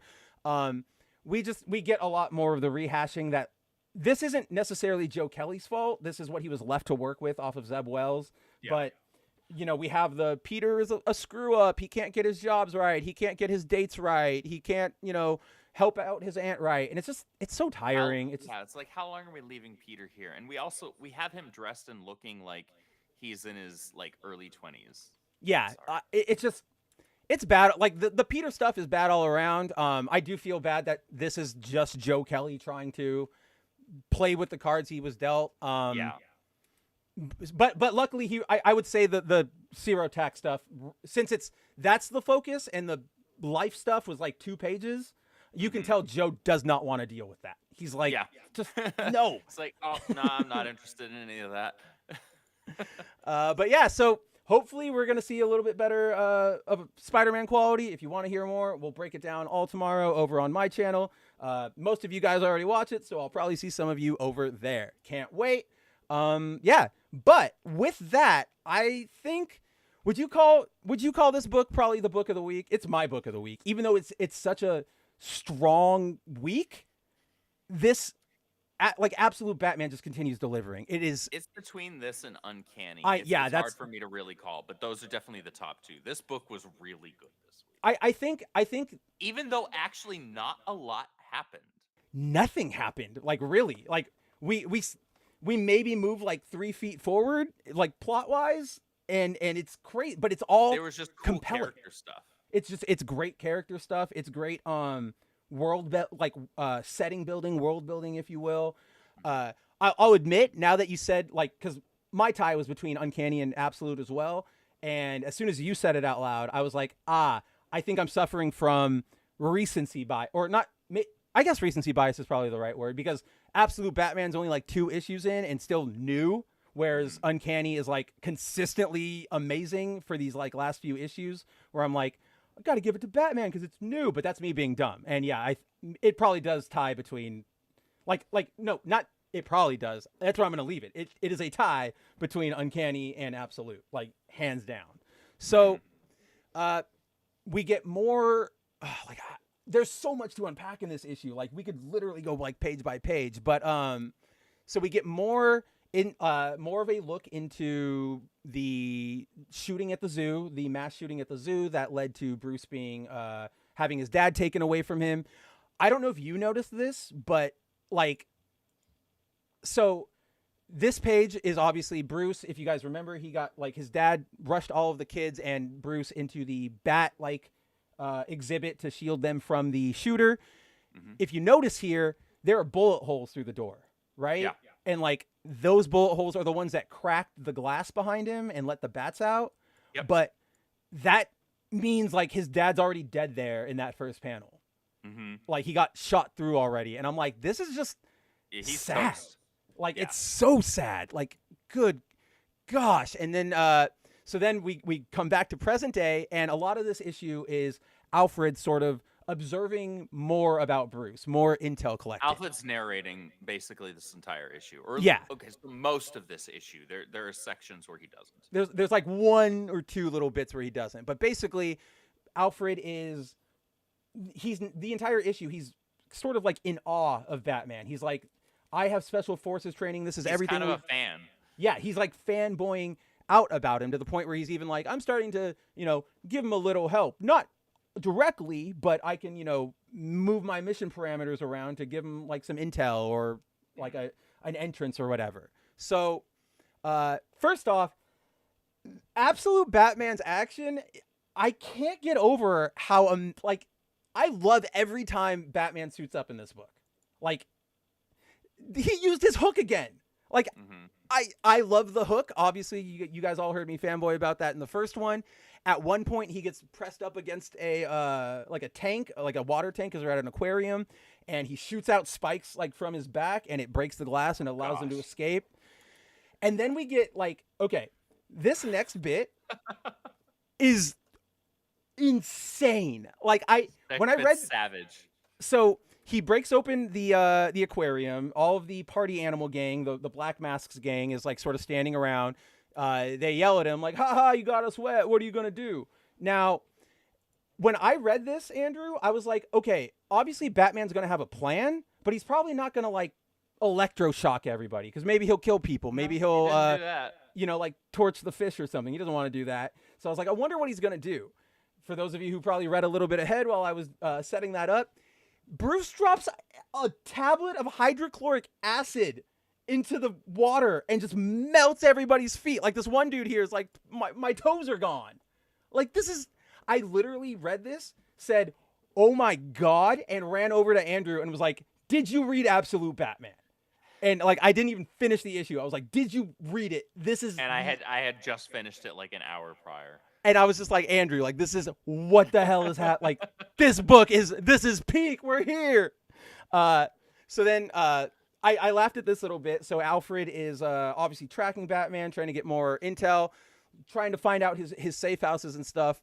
He discovers that, I don't know all the locations of the safe houses, but Batman's committed to the bit because he's made them all out in to lay out an outline of his bat symbol. So, Which from there is comic books AF.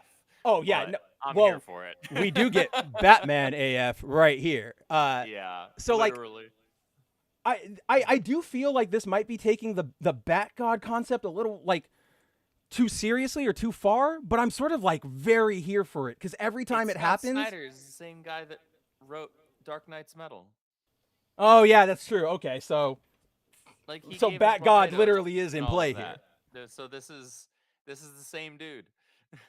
But like I say that because there are so many instances where like Alfred explains it right here, like where, in a normal combat engagement, you would go, oh, I've been ambushed. I'm, on the losing edge. I should retreat. But Batman is like always ready. Like I loved this where we still don't know who his handlers are.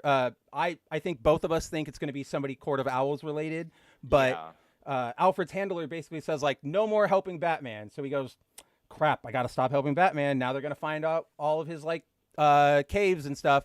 So sure enough, the Black Mask gang finds the cave we saw in the last issue in the Sky Rises, but Batman's ready for him.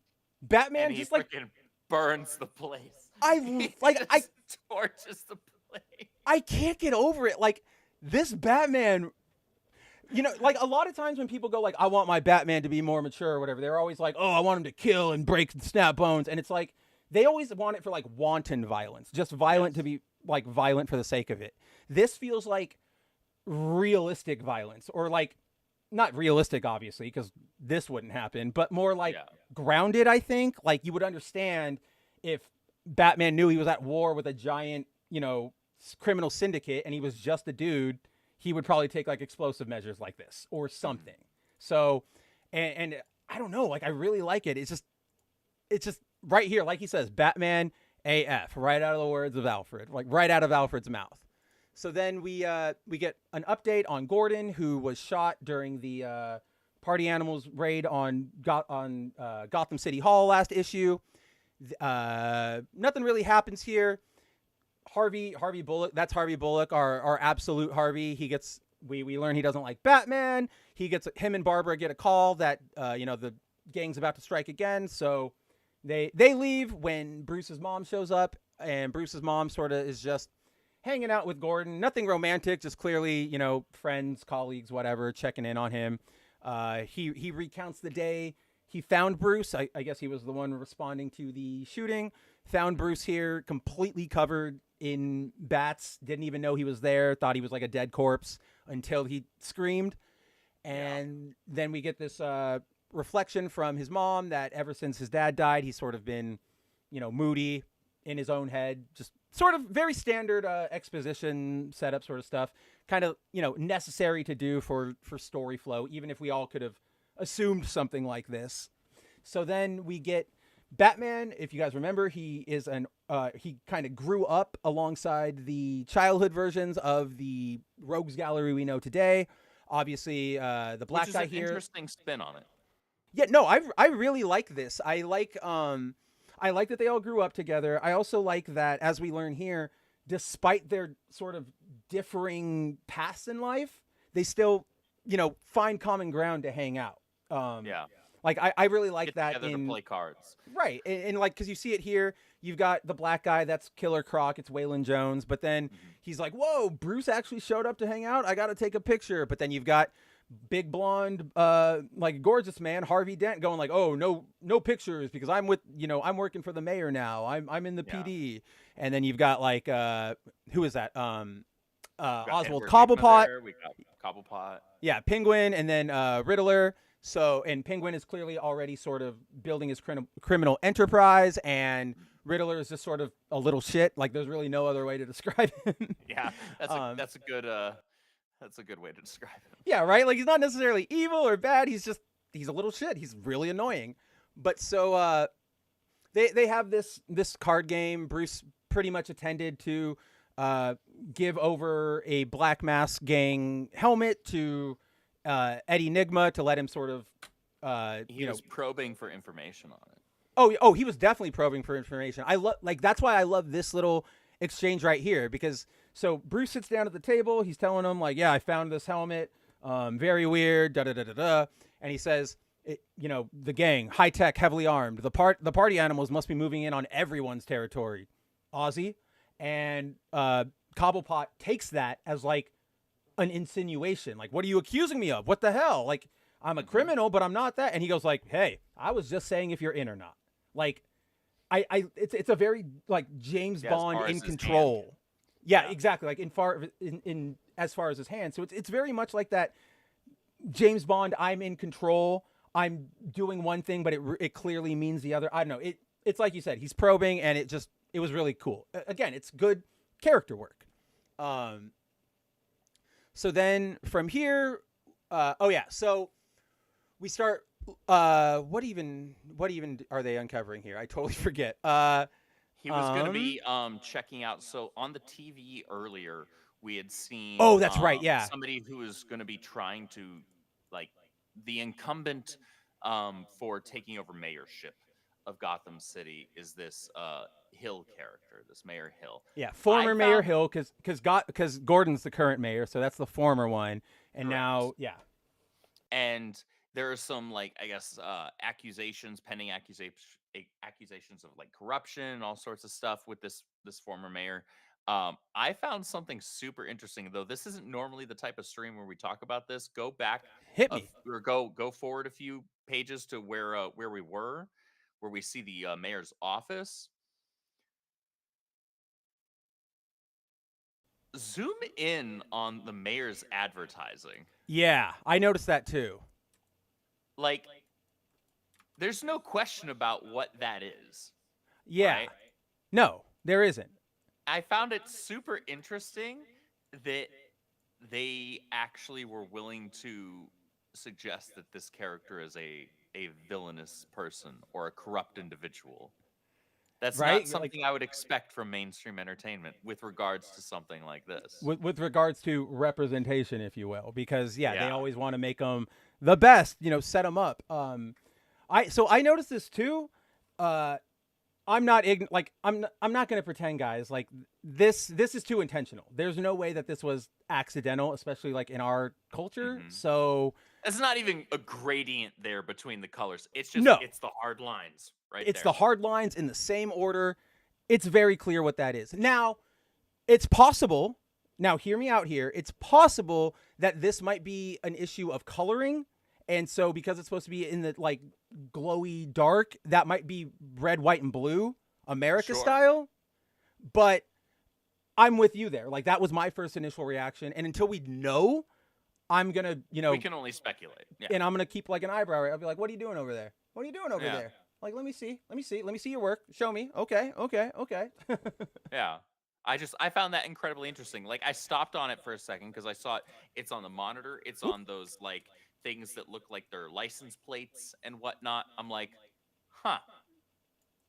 That's Like, interesting. no, I did too. And I was like, I sat there and I went, am I supposed to like I was probably like a good 2 minutes where I was like, am I supposed to look more into this? I genuinely cannot tell here. Yeah. But yeah, until we know, we don't know, but it is it is something to keep an eye out for. But we have Harvey informs Bruce that the mayor is less, or the former mayor who is going to be running for office is a little less than on the up and up. So Bruce breaks in, discovers a file called Arkham, and opening it up, we get the Black Mask is like, oh, it's a trap. This is very much, it reminded me of like the Arkham City games, like a Riddler trap. Like you go in and then all of a sudden like, oh, all the monitors and now gameplay, like get out of there. Like you got to run. So he basically says like, hey, I know you're there, Batman. I have an offer for you, but that's if you survive. And he has his goons start like, shoots him with a rocket launcher. And then you have like, I don't know. I loved this bit right here where he gets rocket launched point blank and he just stands there through the smoke. Like, Yep. Batman style. And I'm just like, oh man, you guys are so screwed. He just So- tanks it. Yep. And so then Batman escapes. He starts going down an elevator shaft. In doing so, he discovers Alfred is waiting for him at the bottom of it. And Alfred says like, hey, I have some information I want to give to you. How do we get out of here? Where can we go talk? He says like, do you have a car? And Batman says, you're standing in it. And that's Yeah. when we get the debut of the Bat Tank. I don't even like the Bat garbage truck. It's so stupid, but I so It love looks it. like a building. Like, I don't know. It's not like a good Batmobile, but I don't know. There's something about just committing to something so ridiculous and playing it straight, and nobody is making a joke about it, like in universe. Like Yeah. something about that where I'm like, okay, I'm at least along for the ride on it, even if I'm not a particular fan of the vehicle. Let me see what you do with it. I feel like if there was any place for a Tumblr-esque Batmobile, it would be here, but we'll see where it goes. We'll see. maybe he pops one out of the bottom, like the Batpod Maybe. cycle does. Maybe. Uh, Might be cool. Might be cool. Might be cool. And then, yeah, from there, it just closes out with our first tease of Absolute Catwoman, Selena Kyle when they're kids. She has the medal that Bruce angstily threw out of his window, and they're going to go hang out. They're going to go develop whatever that connection is. We'll see in the third issue. But, yeah, just this book is fun. Just like every turn, you're like, damn. And it's never Scott Snyder Batman fun. Yes, that is perfect. It's Scott Snyder Batman fun without, Mr. Bloom. Like, oh, what do I have to use all the rogues? Do I have to make up my new ones? It's like, no, you can play. You can have fun. So, I don't know. I'm loving this book so far. This is probably still my favorite of the Absolutes. Same, and I'm genuinely shocked at how much I'm enjoying it, considering initially I had no interest in it. But yeah, we'll see where it continues to go. Right now, I'm on board.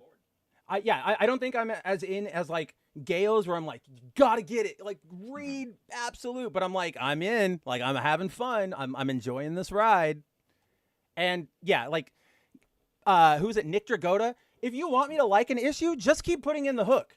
Like that's literally all you need for me to give it like a 9 out of 10 automatically. Just give me more of that hook.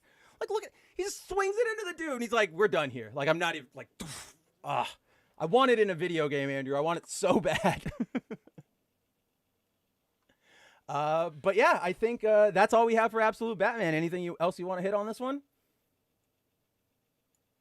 Uh-oh. What happened? I think Andrew stepped away, or did I close him out? Did I do something? What did I do? Nope, he must have put that up on his own. Did I hit a button? Wait a second. What happened here? What happened? He's gone. We lost connection. Andrew, what happened? Let's see. VDO Ninja. There we go. There you are. Yeah, I like all of a sudden my avatar popped up instead of my camera. I'm like, I didn't touch anything. Like, what happened? I didn't touch anything either. This was actually I know this one was a VDO side thing, because you're on the scene setup, right? Like, your camera is on top of your avatar. So when if your camera dies or you disconnect, it's going to show your avatar. So I was like, okay. Oh, what happened? Like, I was trying to look for you back too. I'm glad you didn't die, honestly. But... Yeah, no, I took a 20 seconds to see if you could still hear me, and when it became clear that you couldn't, I was like, all right, I'll just hit refresh and see if that fixes it. And it did. And that fixed it.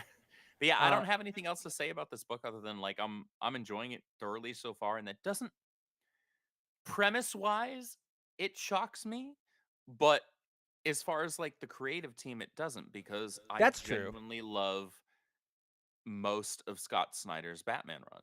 So I'm here for it. I'm along for the ride. I hope it continues to be this good. I hope we get to learn a lot. Right now, I do like that we're getting these absolute versions of these characters kind of dived into in isolation. I do hope that by maybe issue 7 or something. So after the first arc, I'm hoping first arc. So your first 6 or so issues for each of these, whether it's Batman, Superman, Wonder Woman, and then the other characters beyond that, that those are just building these characters and their settings specifically. But then after that, I do want to know what the hell is actually going on in the Absolute universe. While you were saying that, like it reminded me that you have Batman, Wonder Woman, and Superman now sort of making their debuts, but we already know from Booster that there's like that evil Legion already. So like they are probably going to take notice of what's going on, and that's probably going to lead to something. So let's go. Yeah, no, I know exactly what you mean. Yeah. Other than that, this was a good week for comics, aside from the Venom War stuff. So it's so sad. It's so disappointing that because normally that we staked our reputation on that. Right. All right. So that is it for Absolute Batman, and we have this that Andrew wanted to talk about. Yeah, I just wanted to touch on one thing, mainly really quickly. Yeah. Or a couple of small things. In that the art for this book is really, really strong, and I will admit that I have never actually read a Black Lightning comic book before this. But Nobody has. but the cover was so cool that I was like, gosh, I'm gonna pick that up. That looks really cool. So I Yeah. picked it up. The premise is this takes place after the stuff with Waller, and the fallout of that. Some of the Pierce family's powers are a little out of whack, including so I think it's his daughter Jen. Or There's is it Jennifer and Anissa? Anissa. Okay, one of them I get them confused. I only know One that of them, because they're in that panel right there. yeah, one of them's powers is all out of whack, but the premise seems really really simplistic. Like Jefferson Pierce is this kind of altruistic guy. He's trying to really put forth a good foot and help out anybody who was affected by the fallout from the stuff with Waller. In terms of like, there were a lot of people who all of a sudden had a latent metahuman gene activate, and he wants to help those people. So he brought up this one kid, Isaac, up to the Watchtower who had some lightning powers manifest, and he and his daughter are trying to help him work through that. What actually, I don't want to talk too much about this, but what annoyed me about this, and Yeah. again, maybe this is an ignorance thing on my point, because I haven't read any Black Lightning comics before this. My entire experience with Black Lightning was any involvement he had with the Justice League. Like Yes. and honestly, that wasn't since like freaking Tornado's Path that I can remember, back when Brad Meltzer was writing the thing. But it it made it as though one of, and maybe this is the standard, maybe this has already been like a thing for a really long Uh time, huh. but one of his daughters is, I don't know what it is with comic book universes with Marvel and DC, are heroes incapable of having offspring that are straight? It's Is called this modern day. just like every once in a grand while, fine, do make it make sense, make it work, fine, whatever. But I feel like there's an issue with every single one as a child being that. And So like, I will give you the meta reason for it because you please. understand this as somebody who enjoys the comic book creation process, writing and all that sort of stuff. What it really is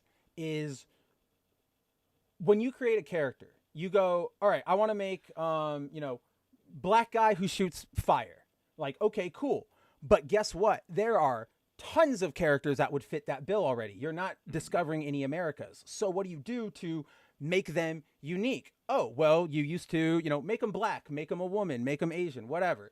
That is passe now. Nobody cares about that. So they go, oh, how can I make this character unique? Oh, well, straight is standard. Flip the book. And it's like, I understand where you're coming from with that train of thought, but it doesn't work when, like you were saying, everybody does it. Everybody is that way. Everything. It's can't not convince unique me that anymore. Now every it's just single following a trend. child- Yeah, you can't convince me that every single child falls into that checkbox. Because It what have we doesn't got work now? We've that got way. both of them. We've got Tim. We've got John. John. Connor Hawk, right? Connor. That's right. I forgot about him, just like all the writers do. Just like everybody else. Like, Yeah, exactly. it's like, come on, guys. Like, that's so. And it didn't take me out of this issue, because I actually genuinely enjoyed this issue overall. And you'll have to text me your thoughts when you finish it. Yeah. But I just wanted to touch on that it kind of annoyed me, in that it's like, I wish writers wouldn't act like something that makes up less than 1% of the population is Is something that makes everybody. up 50% of the population. It doesn't make sense. No, Really, and it makes it harder to believe. And yes, these are superheroes. That's what I was we're gonna dealing say. with That's what I was gonna superpowers, say. And so it's like, yes, we're dealing with unrealistic things already. But when you're dealing with fantasy, you have to have certain things that ground you in a level of believability.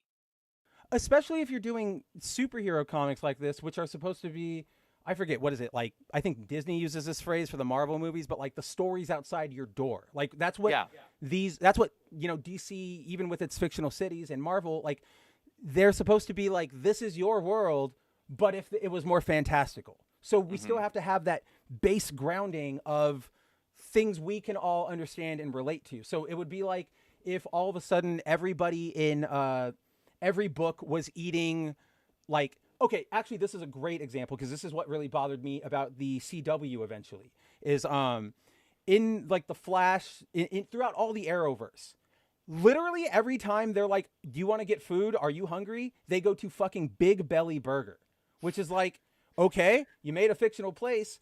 I go to In-N-Out sometimes. I don't go every single time somebody says, do you want to have something to eat? Yeah, this like, is the only place that exists for food in this universe. At the tail end of the CW, like the Arrowverse, I started getting like angry at that. I'm like, go literally anywhere else. Literally anywhere else. Especially you, Barry. You are the Flash. Run anywhere else. Go anywhere else. Like but that's sort of what it is, right? It's like, yes, people go get burgers, but that's something we can all understand and relate to. But the unrelatability is that you go all the time. So it's like, yeah, people are gay and whatever, but like Andrew said, it's not every fourth person you meet. It's going to be I don't know the stats, but maybe like 1 in 10, 1 in 15. I don't know, but it's not going to be as common as at least DC makes it out to be. I mean, Marvel does it too, but I feel like DC is more egregious in that they're doing like the kid of a legacy hero who is sort of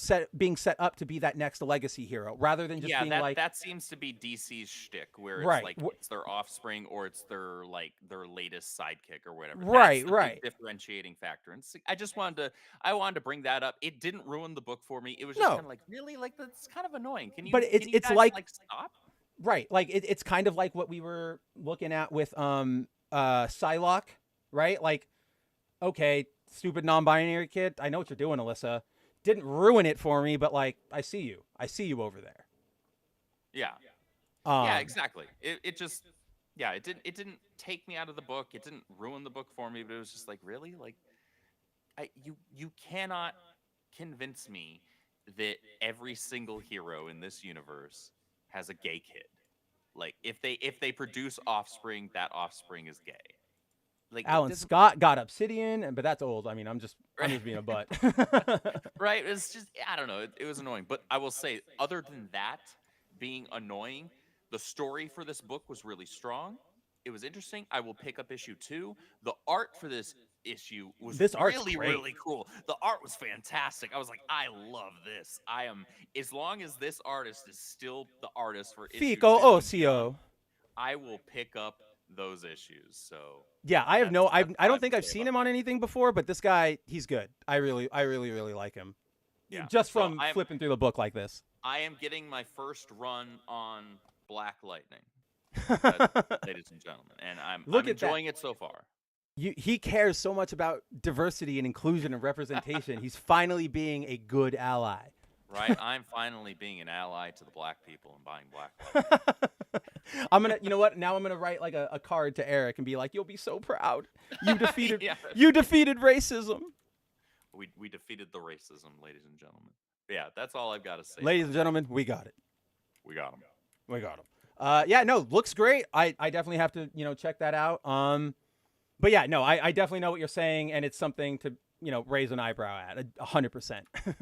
Yeah, it's just it's that thing that can remove you of any believability in an already kind of, all right, you're having to stretch the limits of your imagination, and that's not always a bad thing, but no, when you add other things on top of that stretch what should be kind of baseline believability things, right, then you're starting to unground yourself. You start slowly cracking holes in everything and whatever, right? So once you start, once you poke a hole in it, the what is that called? Like the whole integrity starts breaking down, and so on and so forth, and then it pulls us out and makes us go, "Hey, can I talk to you about this real quick?" Yeah, exactly. Yeah, but that's all I got for this week. Yeah, I think good books overall. Good books overall.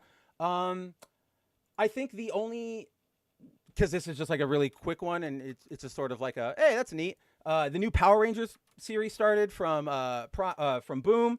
It is sort of an alternate universe sort of take where the Power Rangers were constantly active like throughout all of time. Like there's this really cool panel page. Where is it? Like it shows The Rangers fought like in medieval London. They fought to protect the colonial United States. They fought, in the U.S. in 1954. So pretty cool little premise there. The only reason I really wanted to mention this is for anybody else who used to watch Saban's attempts to take like Japanese toku and bring it over to the West. They finally canonized and brought back the fucking VR troopers. It's just absolutely insane. So hats off to another writer who clearly is doing their deep dives. That's really all I wanted to talk about with this issue. Pretty cool. And of course, Dan Mora delivers the cover art. But with that, yeah, I think you ready to get out of here? I think so. Ladies and gentlemen, thank you for hanging out with us as you always do every single week. Please check out my streams Saturday afternoons where I do some solo gaming streams on Twitch. Check out my community nights over on Twitch as well, which are 8 p.m. Central. Check me over on World Class Bullshitters at 8 p.m. Central again on Tuesday nights. Check me out here. Check them out here. And then, yeah, guys. What do you got going on tomorrow? Yeah, obviously, you guys can come hang out with me tomorrow night at, I don't even know, 5 p.m. Pacific time. Just keep on that. I'll do the math or whatever. You guys, it's all easy for you. I live in the only state that doesn't do time zones, so it's all super confusing to me. I'll get used to it by the time you guys all change back. Don't worry about it. But yeah, come hang out with me tomorrow over on Studio Kabuto. Good, the Mad, the Ugly. We'll be breaking down just whatever you guys want to talk about. A lot more Amazing Spider-Man, obviously. Aside from that, check out boundingintocomics.com every day where we're throwing up new news stories. You can find me Wednesday nights over on the Bounding channel at 6 p.m. Pacific time for the 01 stream where me, Cider, Nerdigans, and Jacob break down the bigger pop culture news stories of the week. You can also find me on That Game Place, which is on Tuesday mornings at some time. I totally forget that one off the top of my head. I'm sorry, Jonas. I'll make it up to you. You can also find me... yeah, hanging out here, hanging out on Toonie. You know where you can find both of us? Where can you find both of us? Saturdays. You can find us both of us Saturdays evenings over on Mary Mayhem's channel. On Mary Mayhem's stream. Do some kind of like wild shenanigans as well as sorting Harry Potter house characters from various properties. We did Disney characters last Saturday. We've done Lord of the Rings characters. We've done Marvel characters. We've done DC characters. I'm sure Jiminy was incredible. Like when we did Jiminy Cricket, that was incredible. It was indeed. But yeah, you can find us both over there along with Angry Vader, our friend Dylan. So yeah, make sure you check those out. Those are usually around 9 p.m. Central, I want to say. Sometimes around then, yeah. There's a window. We start between 9 and 10 depending on people's availability. So make sure you guys are checking that out. Yeah, go hang out there. And then as always, guys, you can catch the links to like our Twitters are down below in the description. Our respective YouTube channels, links are down there now. YouTube's finally letting us do hyper direct links on our new channel. And then you can also catch Andrew's first appearance on the Rippa vs. Control Z show. First episode they've ever done. Only one they've done yet, but go check it out. It's a good watch. You can also, as always, there is a link to our foil variant Discord if you guys want to come hang out with us. The link will only be active for a couple hours after this show ends, so don't, get in while it's hot. If you miss it, you can come back next week and grab the new link. Before we get out of here, I just totally forgot that we need to talk about, or not necessarily talk about, but I gotta make sure we want to send people over to Aaron Sparrow's. That's exactly what we want to do, guys. Kickstarter, Kneel Before Doomface. Our indie corner. Check out Aaron Sparrow's new campaign, Kneel Before Doomface. He's creeping up on 12K right now, so go show him support over there. He's got some fantastic interior art there. He's got a Kenneth Rocafort cover, so that is absolutely worth your time. Aaron's a great guy. He's been a guest over on World Class Bullshitters High Council with me. And Aaron's great. I love hearing from him. He's a cool dude. He loves talking comics on Twitter. So make sure you follow him over there and consider showing him your support on his new book. Yeah, no, it looks great, guys. Head on over here to Kickstarter. He's already blown past his goal, but why not support him some more? It's going to be a good book. Check that out. So yeah, we got to keep remembering to highlight our indie pals because we almost didn't this time. But yeah, I think with that, guys, we are out of here. Check out all of our stuff and go read some good comics, I guess. All right, guys. Make sure you guys tag us in Discord and on Twitter with what you're reading. Yeah, always Appreciate hit y'all. us up, always tag us, and we will see you next week. Never before have we had greater face a complex, rapidly changing world. Think of it a moment. It is a world in which supersonic speeds are commonplace. It is a world that has seen the coming of the atomic bomb. It has seen the rise of the total state, the dictator, and the mass man. It is a world of new sensations, new excitements, new distractions. So much to be learned by so many in so little time. And I suppose you're here with no agenda, as per usual? On the contrary, I'm here for comics.